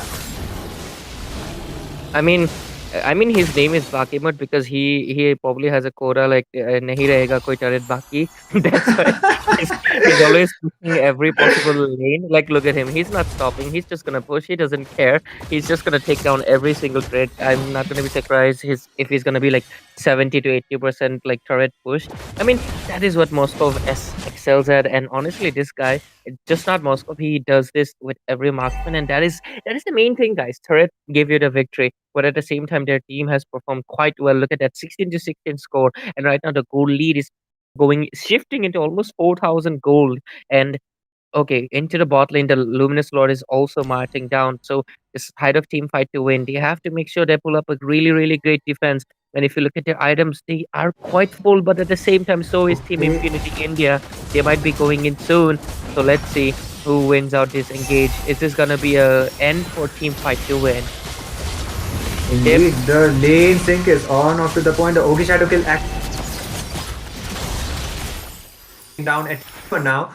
And one thing I would like to add up is Fight to Win actually doesn't have even a single tower advantage for this side. There is no tower taken down from the side of Team Infinity India. The Winter Crown being used out by that Super IMM will be taken down, not being able to use that teleportation play, at least for now. The Winter Crown was used up, as well as that Curse of Blood was baited out. So, that Curse of Blood would have been worked out for other engagement, but instead, that Carmilla decided to just use it in order to get that kill into Super IM, and so it would be quite questionable whether it was worth it or not, or maybe it was even a misplay. It would have been a misplay, but this Carmilla, she has a fleeting time because look at that. She already has her ult back. That is a good item decision, as well as the fact that I feel like this was a good decision by Super IMM as well. I feel like he was trying to use his shortcut, but at the same time, when he saw the cursor, okay, Carmilla. Carmilla, she will be taken down, as well as the Ogi Shadow not be enough to get any members from the side of Team Fight to win down, at least for now. It only remains the one inhibitor tower. So Haya will be trying to engage the Crimson Beacon, actually being forced out by that Jushin. She will be able to engage, but the Black Dragon form has the combo connecting onto Etto. Etto almost getting taken down, but okay, he will be falling down. Bakimud will be down as well, almost, but the Winter Preacher has been used out by him. Bakimud is going down. Super IMM goes down as well, and that was an overextension, complete overextension from the side of Team Infinity India. They just overextended and just lost 4 of the members. So, this is something you really need to avoid, considering you have the advantage of the game. Doesn't mean the team is not going to pull up a comeback. Abyss TC is all alone. The Infernal Pursuit is yet to be used out, but the Winter Crown will be used out. But still, Abyss TC will be the one falling down. And that is a complete wipeout on the side of Team Infinity. And maybe Team Fight to Win will be getting this slot for themselves. I think maybe Van really, really extended into there. And right now, okay, he's not going to be able to steal this lord. He should just retreat because this Sicilian, like, I want to look at the itemization because I feel like he's almost full build because I saw the Divine Glaive as well. I mean, tell me what really happened in that team fight was that Hayabusa, maybe Van, secured a kill into Carmilla, right? With his Ubi Shadow kill. But after that, he still went in. That was a little questionable decision, and that is what basically paid off, and he got taken down after. Oh, okay. Engage the Curse of Blood being used out, but Alucard on a back. Bando falls, but still he's able to get a kill, but double kill coming from Superman, and using the Black Dragon for Petrify is been used out by him as well, but the triple kill coming up from maybe Vanoki, almost the Bat Impact connecting onto him. He would have been taken down, but that is going to be a triple kill for that Hayabusa. But the Golena as well as the Roamer for the side of Team Infinity is down. So that push asset has been taken down. They might not be able to end this game, at least for now, but the cooldown timers are already up, and Carmilla as well as the Alucard will be back to the battlefield as soon as possible. But Jushin is trying to engage, but the Crimson Wings as well as the ultimate being used out by the Sicilian. Oh my god! Is what Infinity needs to avoid. The Overshadow kill being used out, but the Winter Crown plays it easy. Oh my god, what is happening, Infinity? Like, Maybe Ah, maybe yeah, Van. overextension, definitely. I feel like, yeah, maybe Van, you gotta look the items, man. That was actually really impressive lock on. I mean, he caught Sicilian like into his base. That is impressive. But you had to see the items. Sicilian had the winter crown, man. And because of that, his Ubi Shadow kill just got completely cancelled and he got taken down. And right now they're losing turrets left and right. They had zero turrets taken. That is just impressive Impunity India. But look at now, they have already lost three turrets, and the fourth one might be coming in soon. And like, this is the thing I really, really want to discuss. Every time there's a Sicilian, you're on a ticking clock. And once this Sicilian gets farmed up, it's like almost over. But okay, bot lane, there might be a shortcut Oh, coming in. Okay. okay. Van actually able to get the kill onto that user. That play was up to the point, but still an EXP laner trade. Instead of the EXP laner, if it was the Alucard, then they might even proceed to directly end the game. But still, that dragon will be taken down. So no engages, like no front lane, proper front laner for the side of team. But fight to win, at least for now, the Lord timer is still on to 25 seconds. Till then, Yuzong will be back onto the battlefield. So it was an okay ace trade, but Chip using out his ultimate, he has the cooldown. So, he will be requiring that engage coming up for the next team fights as well. The Lord already being spawned, and I guess Team Impunity will be on a better position this time to be contesting that Lord too. Okay, look at the itemization. Like Phobius is going full on tanky bill with that winter crown. Hayabusa going full burst bill as well. And then look at the marksmen. They almost like obviously Moskov going in for the Trinity and Bruno going in for the crit build. So you know, Abyss has so much defense, but his 30% of the HP just disappeared with just one bat impact, and that is how much damage this Sicilian has, mainly because of the fact that he has the Divine Glaive as well. Harmila, you're in a bad position. You might be okay. Oh, oh, Tito, Eto's Crimson Beacon just got forced out, but bot still, lane. okay, bot lane, the engage almost happening. There comes it. Oh my god, what a Justify actually happening from that youth. But he will be taken down. There was no proper follow-up from the side of Team Fight to win. One by one the members are going down, but the double kill going on for that Hayabusa. But this time Abistizi will be the one falling down.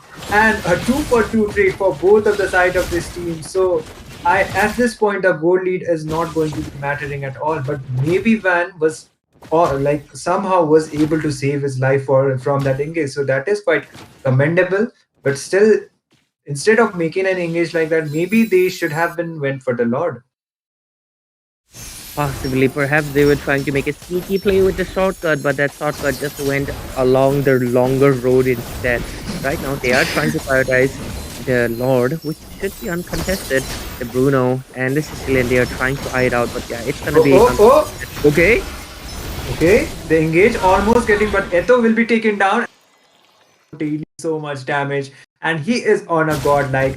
This is why you don't open out the Bruno, as well as don't give him the late game kind of a potential. That is what happens. Combined with the Malefic gun as well as that has claws, he will be having that lifesteal as well as the range, and he won't even be requiring that minions onto the later phases to be just marking the tower and taking it down. Okay, Dunya ke Papa finally buying that Wind of Nature. That means he wants to go, okay. Abusa really in a sneaky position. Wants to take down Luke Ham, who's hitting Ham with his balls into the enemy's faces. Okay, there's the shortcut play. Oh, And I Curse of Blood. okay, Curse of Blood actually being forced out quite early. The Black Dragon this time in order to escape, but I think Team Fight to Win will be able to defend this, and that was quite waste of a lot coming from the side of Team Infinity India. Team Fight to Win actually did a really good job distracting Team Infinity onto that bot side. The Curse of Blood was forced out, but still somehow they got the Lord, and that Lord completely went to waste for the side of Team Infinity. They would have done so much more if they actually came up with a proper lane sync and try to end that game instead of just taking up a team fight and getting those trades. exactly. And Itami, this is where okay, they're just gonna be doing a lot of poking, right? Oh, They're just gonna continue poking. But anyways, right now goal lead doesn't matter. 70,067. I mean, like Hayabusa's his damage is also going to be minimal. And this is where impunity is going to get weaker, and the side of team fight to win is going to be stronger because Chip, his thing is that he can call, like he has a okay. Everybody's full build right now. There's nothing much to say. Just Wind of Nature, Winter Crown. Everybody's purchasing. So yeah, I wish I could see the stacks, but obviously it's not available right now. So okay. Okay. Anyways, everybody's full build, so it all comes down to one of the important things right now regarding Chip.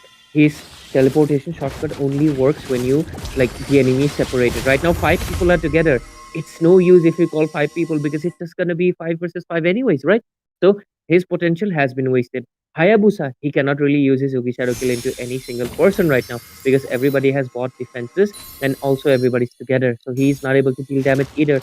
Two members are already like becoming obsolete like 23 minutes into the game. On the other hand, you Oh, have Bruno and Sicilian who are actually getting even stronger, especially this Sicilian because the longer this game goes, the more closer this guy is to one shotting Dunia ke Papa. Dunya ke Papa, indeed.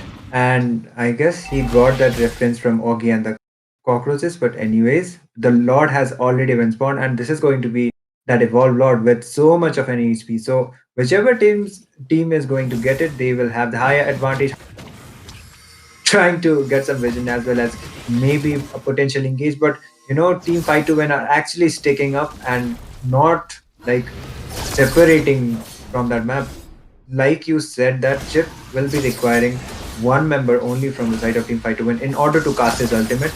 So that is the thing, they are actually denying it for now. And the Lord already being spawned and being kind of baited as well as kind of contested from the side of team Impunity, at least for now. Looking at the goal lead, it is team fight to win with almost a 10k goal lead, but still at this point I don't think goal lead is the thing that is going to Exactly. be mattering, and it is the execution. Like whichever teams get the trade, that is going to have the higher advantage. Carmela almost getting poked down, but okay, it is going to be Bakima just contesting the Lord, trying to get it as soon as possible. This Lord won't be easy to get though, because this is the Evolved Lord and he has so much of an HP. Fight to win, trying to engage onto that, onto Super IMM as well, but both of the teams, they are aware of their consequences. Abyss TZ directly going inside this time, the Infernal. But oh Mm. my god, impurity, that was a massive mistake coming up from you people. And two of the members already fallen down. And the late game looking favorable for the side of Team Fight to win.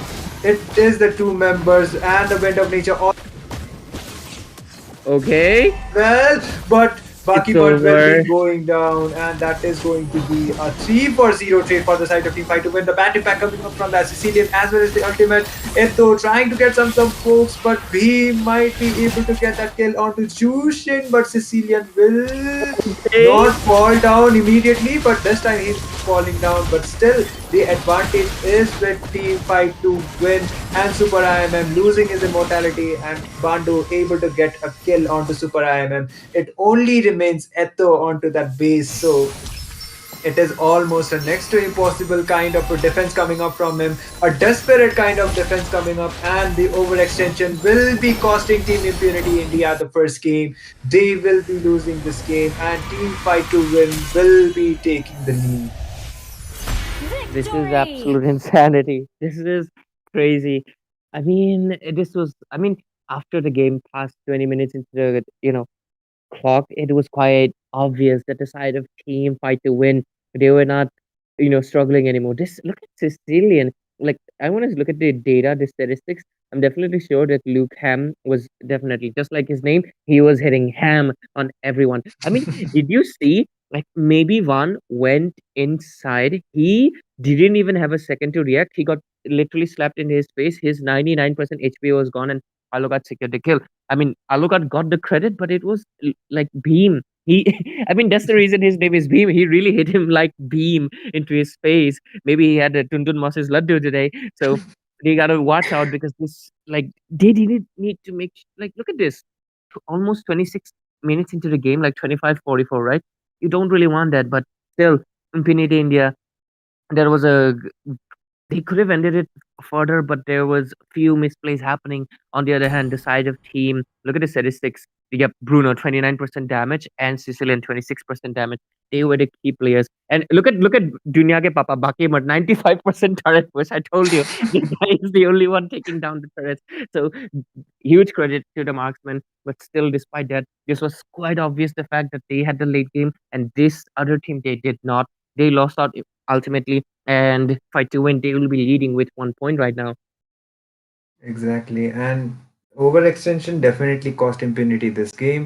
But still, they have the game number two, and maybe they might be able to, if they like actually look up onto their mistakes and they don't repeat it, and they have the potential actually to pull it up, and ending the game as soon as possible would have been the key. But unfortunately, that didn't happen. We will be back with game number two. Till then, stay tuned. Stay tuned, guys. Stay tuned.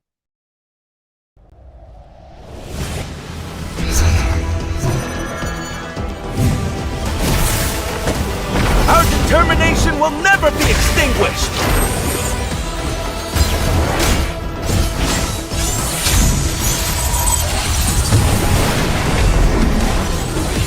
Our cosmic blaze will never be extinguished! Cosmic flare! Time to shine, Dexter! Burn in the moment!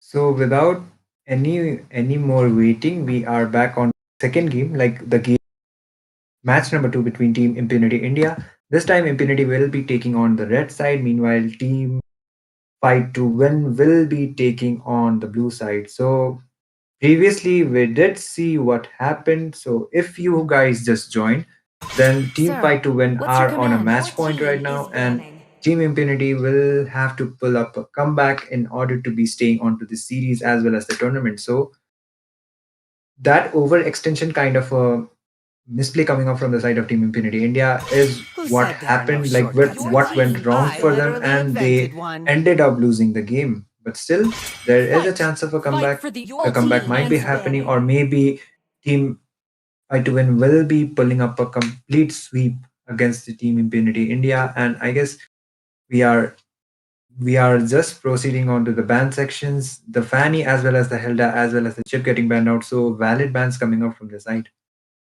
Always on the way. Your team is banning. Fredo, I'm Fredo, guys. Hello, I'm Fredo. Fredo, go ahead, man. Oh, yep. Ray, if you want, you can take your leave, man. No, no, no. I'll, It's I'll take man. it Yeah, from yeah. here. Go ahead, go ahead. I'm Fredo, guys. Okay. I'm leaving. This is now Ray gonna cut. Sand rises when I Your give the team word. is banning.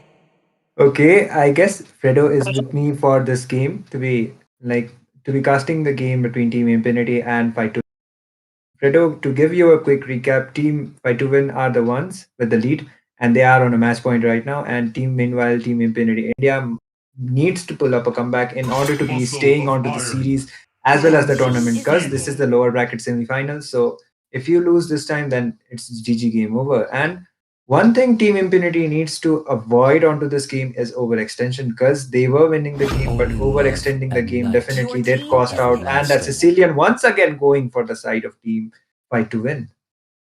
Okay, so is it a best of three or a best of five, Itami? It is a best of three actually, so a match point for the side of Team Fight to Win.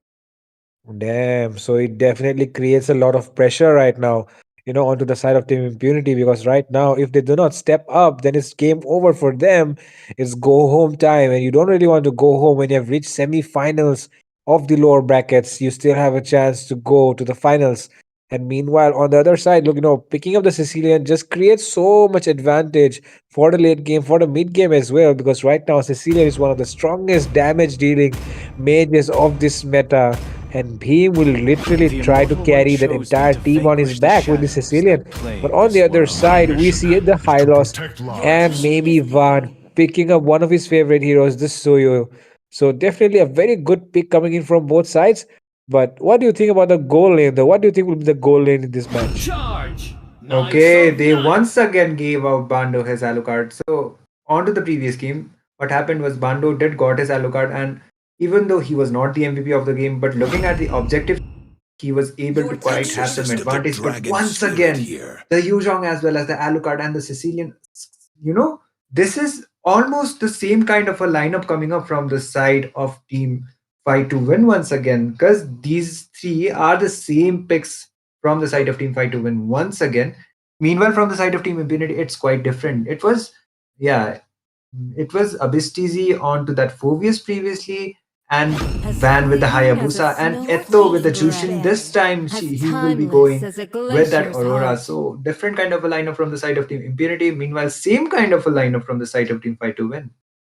Well, I feel like, this time around, I feel like Team Impunity might have a little upper hand, considering the fact that you actually can counter the heroes because they have picked up the same heroes like the last game. So right now, I feel like, they need somebody to shut down that Sicilian, to mark that backline. And for that, I feel like definitely the Claude might be a good option to be picked up by Team Impunity India. But yeah, the options still remain open. The True ban love section is still open. is like I Your mean, they can power. team still, is banning. choose to ban out the Claude, but they might not do so because the Claude is not actually one of the strongest marksmen right now. But it did receive a buff, and it did receive the prime skin, so it might be something to look out for. But to be honest, we know. Okay, is that Dunya ka Papa Bakimart? Yeah. That is Bakimord actually. Okay, then I feel like Bakiman might be, thinking to pick up his Beatrix here, right? His favorite hero to carry the game. To me, You Your know, fun is team if all you is that ask banning. me, matters. then definitely if Team Fight to Win are planning to go with the same kind of a lineup, then there is a high possibility they will be going with the Bruno once again. So instead of giving out, they need to ban it out, or maybe Bakimut should be the one picking that Bruno, because Bruno was that late game asset for the side of Team Fight to Win. They hold it out. You know, they Team Impunity had the 9 tower advantage Team Fight to Win, Wow. but somehow it went so late, like the game went so late that Bruno and the Sicilian got the power spikes. They got the late game, and Bruno, when the game ended, he was on a godlike, and Team Impunity they Oh, overextended and As Your I ended up see team the losing is the game. banning. fondest That's what hopes. happened actually. oh my God, Team Impunity, instead of banning out the Bruno, they choose to ban out the Natan instead. So yeah, definitely there is a hope for them to pick that up first. So yeah, let's see if they decide to go with the Bruno or they do go with the Claude here.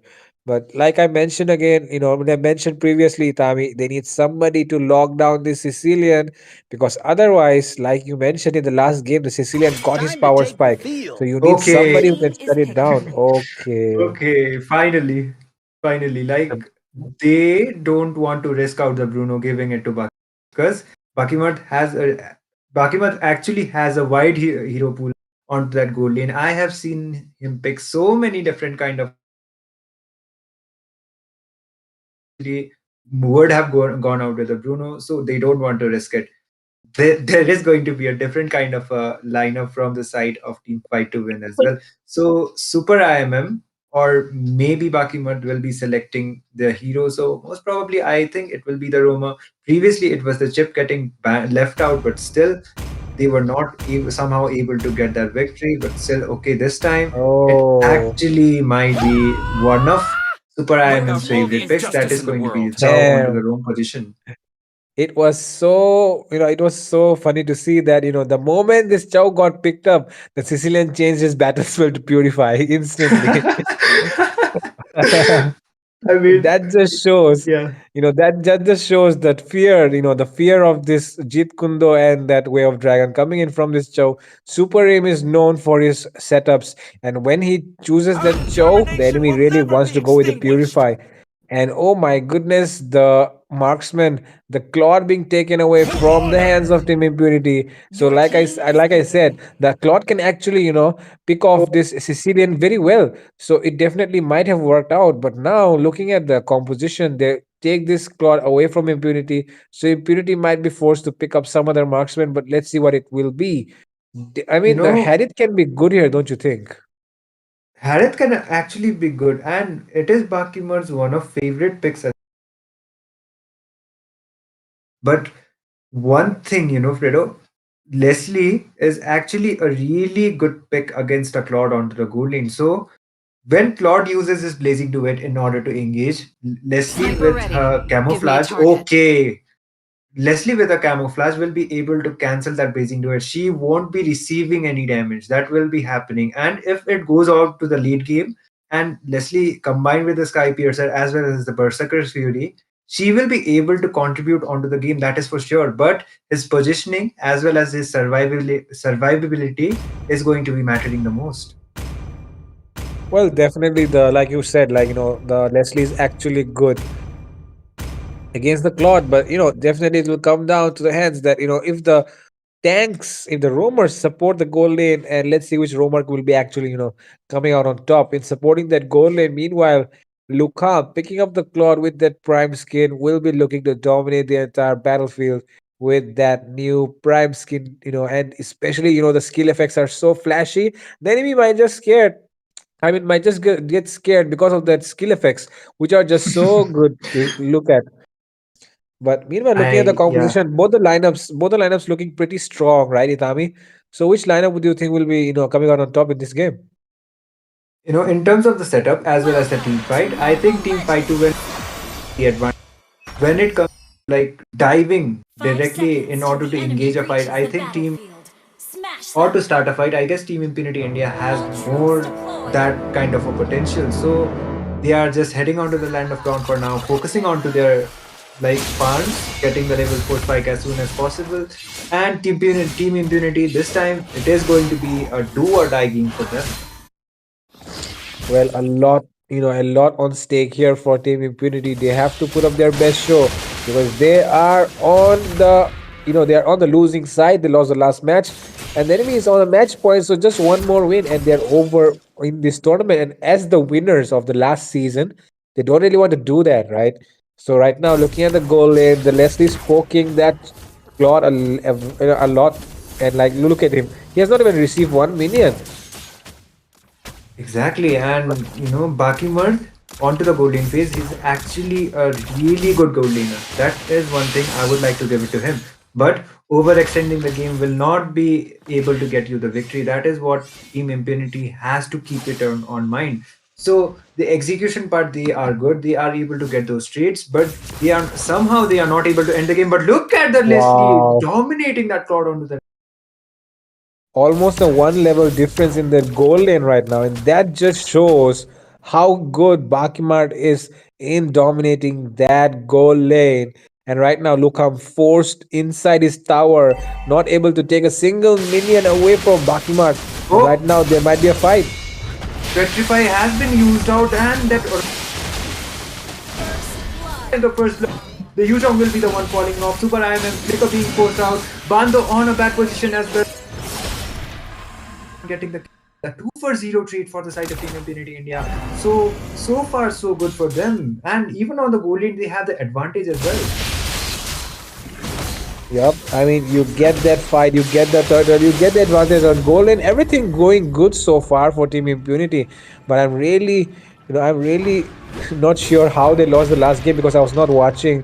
But honestly, if they were playing in this way the last game as well, and if they lost out, it's definitely because of the mistakes they made, and they don't want to repeat the mistakes. The enemy does not have the Bruno like the last game, but they do have the Sicilian, and trying to deny the Sicilian of his farm should be one of the main priorities in this game, and picking him off as well. I highly agree. Because if Sicilian doesn't get his power spike, so there will be no late game insurance for the side of Team Fight to win the battle back act. But the way Oh, of the Super tide will be IMF. connecting the Sicilian getting the kill on the Super IMA Bando with the follow-up as well. And that is going to be a 2-for-1 trade, 3-for-1 trade actually for the side of Team Fight to win. And okay, that was quite, even though it looked quite favorable for the side of Team Infinity India, it is Team, oh my god, look at that Leslie just spamming his S2, S1 and the ultimate. So Bando might be able to get a kill on 2, okay, but he will be able to escape somehow with a camouflage.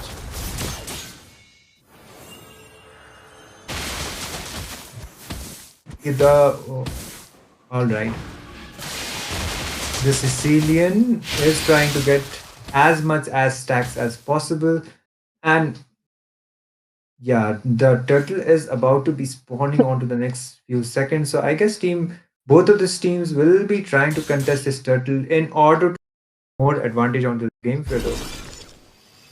Yep, definitely. I mean, they got the advantage, but Oh, now they're trying to throw it Tigreal! away. Oh, Tigreal comes in with the implosion, but that does not connect well. Blazing do it Oh, with Frigid space, but Glacier. look at the Frigid Glacier. Frigid Glacier actually connecting on two people. That was actually a really good follow-up coming from the side of team. Coming up with a glorious pathway. Super IMM using the flicker as well, but the how save Sicilian's life. The turtle already being spawned, and I guess Team will be on a better position to be contesting that turtle. But okay, the Yuzhong maybe ban going for that bot lane instead of contesting the turtle. It is Team Infinity, like the team members are helping him to get that turtle as soon as possible. But I don't think Van is going to be the one taking it. It is going to be one of the team members from Team Infinity, and that will be Eto getting the turtle. So even though it is not banned, but still he will be getting the tower shield and the advantage for the side. Okay, but for now, looking at the goal difference, it's still in favor of Team Impunity, and look at that. Bakimard already taking 2 kills and not even dying once. He's on a 2-0-2, and they're looking for more. Look at that. They're going in.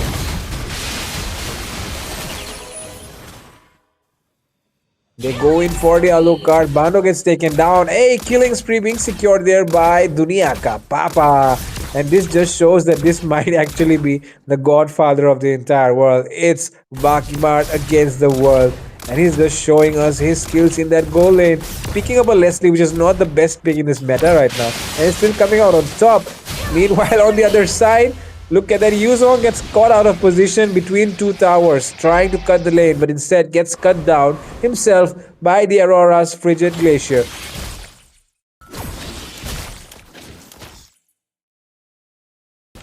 And now we're looking at both the teams trying their best to, take that goal advantage for their side, especially the side of Team Fight to win. They rely a lot in that late game, so they definitely want to farm up first. But the side of Team Impunity is not allowing them to do so. Maybe Van looking to siege down that bot lane tier 1, and he'll definitely be able to do that. And now their focus is shifted towards the mid lane, and they want to crack open this mid lane, want to go inside the enemy jungle. 5 people gathered in the same area, and this just shows that Fight to Win they do not have the map control they want, along with the fact that they are losing the entire game as well, slowly but surely. And now the only way for them to win is wait out for the late game and hope that Impurity India will make the same mistake like they did in the last one. I don't think like Impunity will actually repeat that kind of a mistake, but considering there is some high stakes onto the game, Abyss TV is trying to initiate the glorious pathway actually being used on, but the explosion comes upon 2 people, but it will be Bandu securing the turtle, but the situation once again connecting Bandu with the shutdown, and that is going to be a 1-for-1 hit for both of the sides. Abyss TV will be the one falling down with a flicker blade coming off from that away of the attack, also being used out, but the double kill going out for Bandu. Bhim was able to bait Super IMM somehow out of the mid lane, and he will be able to get that kill. Like Bando will be the one able to get that kill onto Super IMM. Whoa, look at the damage coming in from the Leslie. Oh, okay. My goodness, this Leslie dealing a lot of damage, and especially the fact that it's true damage. Even the Yuzong cannot sustain it. Look at the critical damage there. 1,362 damage early on in the game. Not even 12 minutes, not even 10 minutes. It's still mid-game, and it's already looking very, very strong right now for the side of Team Impunity. But yeah, they definitely lost that fight. The turtle went into the hands of Bando. And this just shows that Bando is somebody you don't want to mess with when he's on that Alucard. So right now they have to really focus. And Van cannot really miss out on this Ono's Retribution battle. And the fact that Oh, Oh, we have the dragon coming up and the implosion also being baited out, but that wow. is going to be a mega kill for the side of team for Bakimar actually. So he is getting that advantage, and if he's able to secure the skills like that, then definitely onto the late game phases, he will be the one carrying the game for Impunity. Oh, And now the they're ban looking will for get another engaged onto fight. Bando. The glorious pathway also being used out, but the black dragon form also coming up from that Yuzong. Claude using his Oh, blazing duet, but the freeze coming up from that Aurora. The frozen has also been used out onto him, but no trades by far, and still 5 out of 5 members remaining for the side of both of the teams, even though lots of resources were baited out from both sides. successful defense, right, for that mid lane. Definitely, they want to protect that mid lane. They don't want their jungle to be exposed. Oh, But now they're aware of the situation. They want to go in for a pick off. Conceal being used there. And look at that. The tank might get taken down again. Oh my god. This Tigreal does not really feel like a tank when Bakimart is there on that Leslie. indeed, and Super IMM with the Chunpo flicker plays as well as the Way of the Dragon. So quite up to the point play coming up from the side of Team Impunity India. Super IMM is quite comfortable with that chow. That is what he is showing right now. And the Lord successfully being secured from the side of Impunity. If they are able to sink those lanes, then most probably they will be able to get as much towers as possible. But Mabiskizi was trying to engage onto Claude, but he will be getting nothing for now. The Lord already being spawned and heading from the bot lane. Well, for now, I would really like to take a look at the items to understand how much they have developed and progressed into the game. I definitely feel like, Dominance Ice might be in place, but look at that high loss charging it onto the back line. Oh, Bando will be the one actually able to get a kill onto Abyss TZ.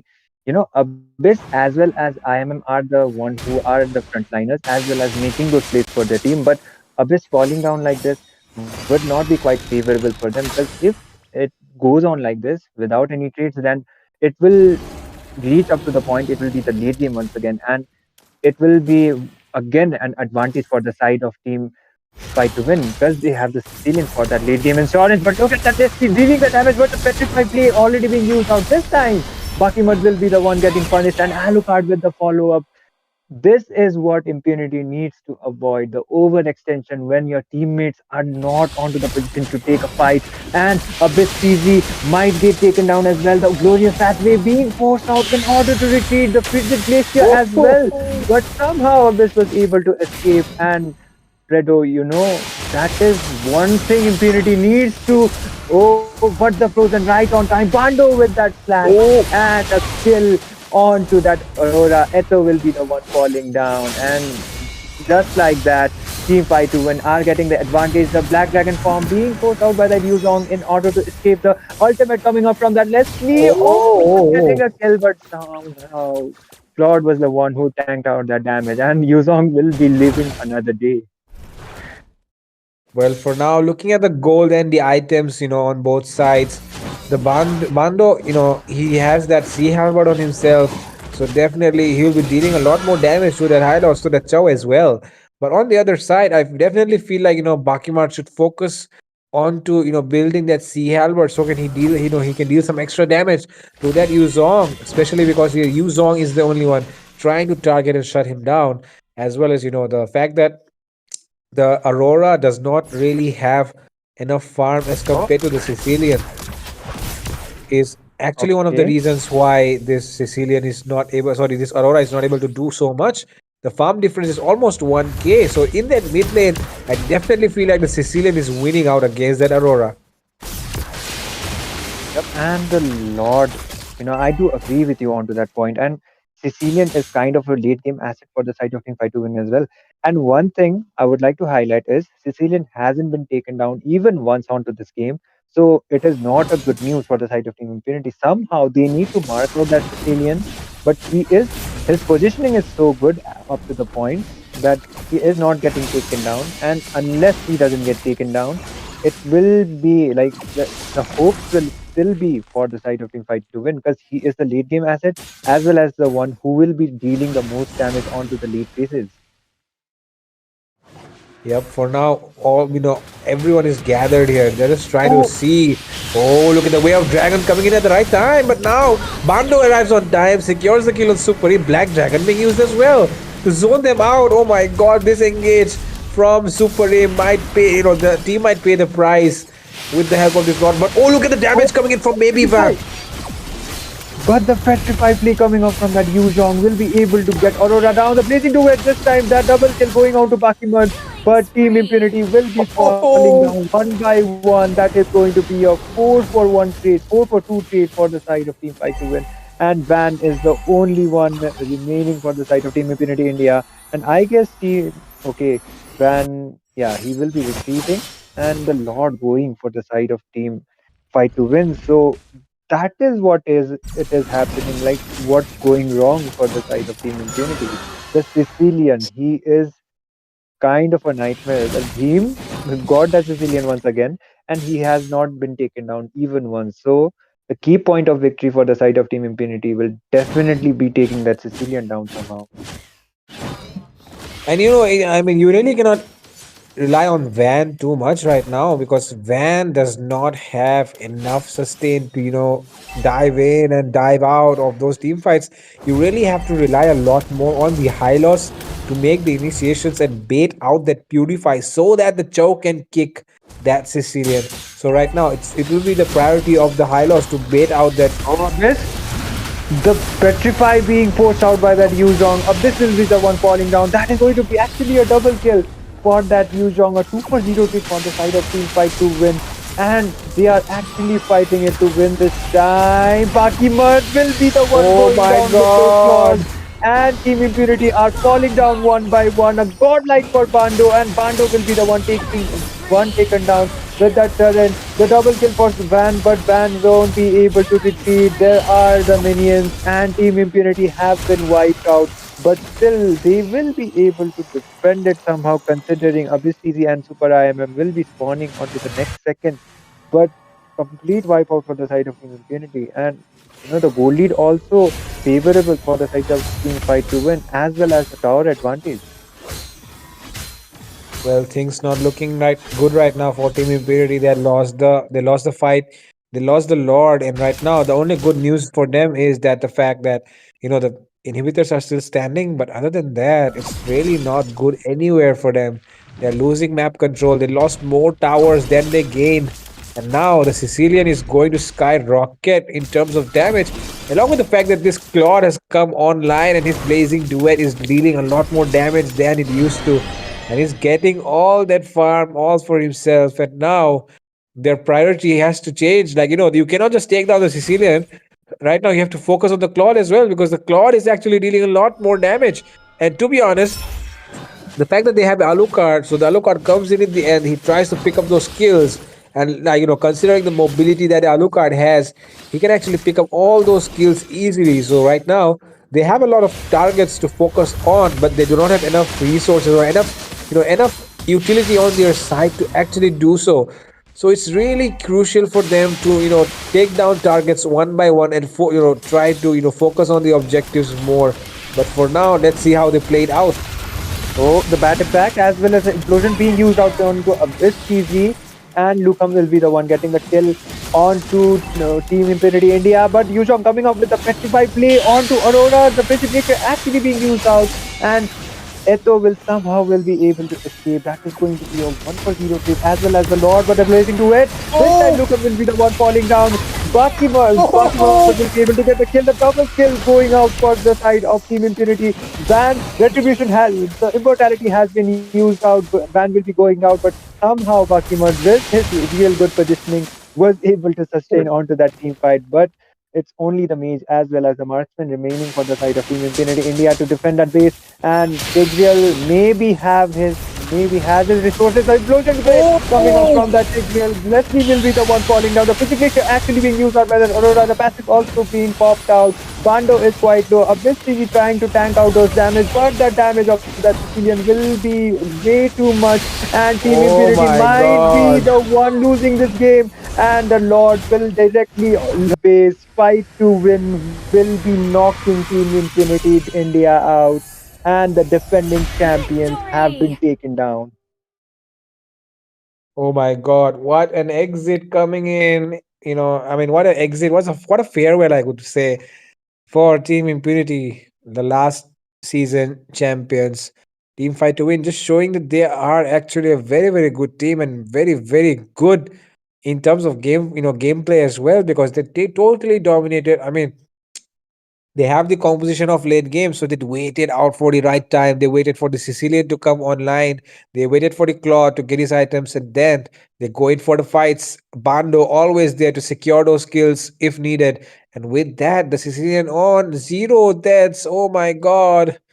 The Chow, having the high loss, they did not really show enough aggression, I would say, and now they lose out this game and they're eliminated from this tournament. Bad news, sad news for Team Impunity. But what else do you have to say about this match, Itabi? The draft was quite similar to the first draft, like the first game for the side of Team Fight to Win. They had the Sicilian as well as the Alucard and the Yuzhong. So these were the first three heroes that were prioritized for them. I guess that is their comfort picks, as well as the mastery level is way too high for them onto these heroes. So they are actually comfortable with that lineup, with all of the five lineups, and that is what happened. Sicilian, as you mentioned it, as soon as that Chow was picked, he picked on the Purify. So even with those Way of the Dragon days, he was not getting picked out, and the backup was there for him up to the point. So he was not getting taken down, and it went to the 17-minute mark, and he had the full build. So that is what happened, and that is what went wrong for the side of Team Impunity. Even though Impunity was winning those team fights, they were getting those trades, but still, in terms of the objectives, that was the main thing they were falling off onto this game. So that is what happened. Like that became the reason for the reason of the the reason for their downfall onto this game, and they will be eliminated from the tournament. They were the defending champions of Vortex Esports, like Vortex Esports Championship Season 2, but this time they will come up short and they will be eliminated from the tournament.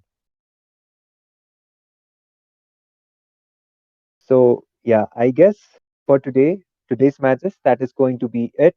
Me and Fredo will be signing off. We will be back tomorrow with more matches coming up. So the bracket is progressing more and more, and I guess we are remaining with a really few amount of teams coming up. So we will come up with more action from tomorrow.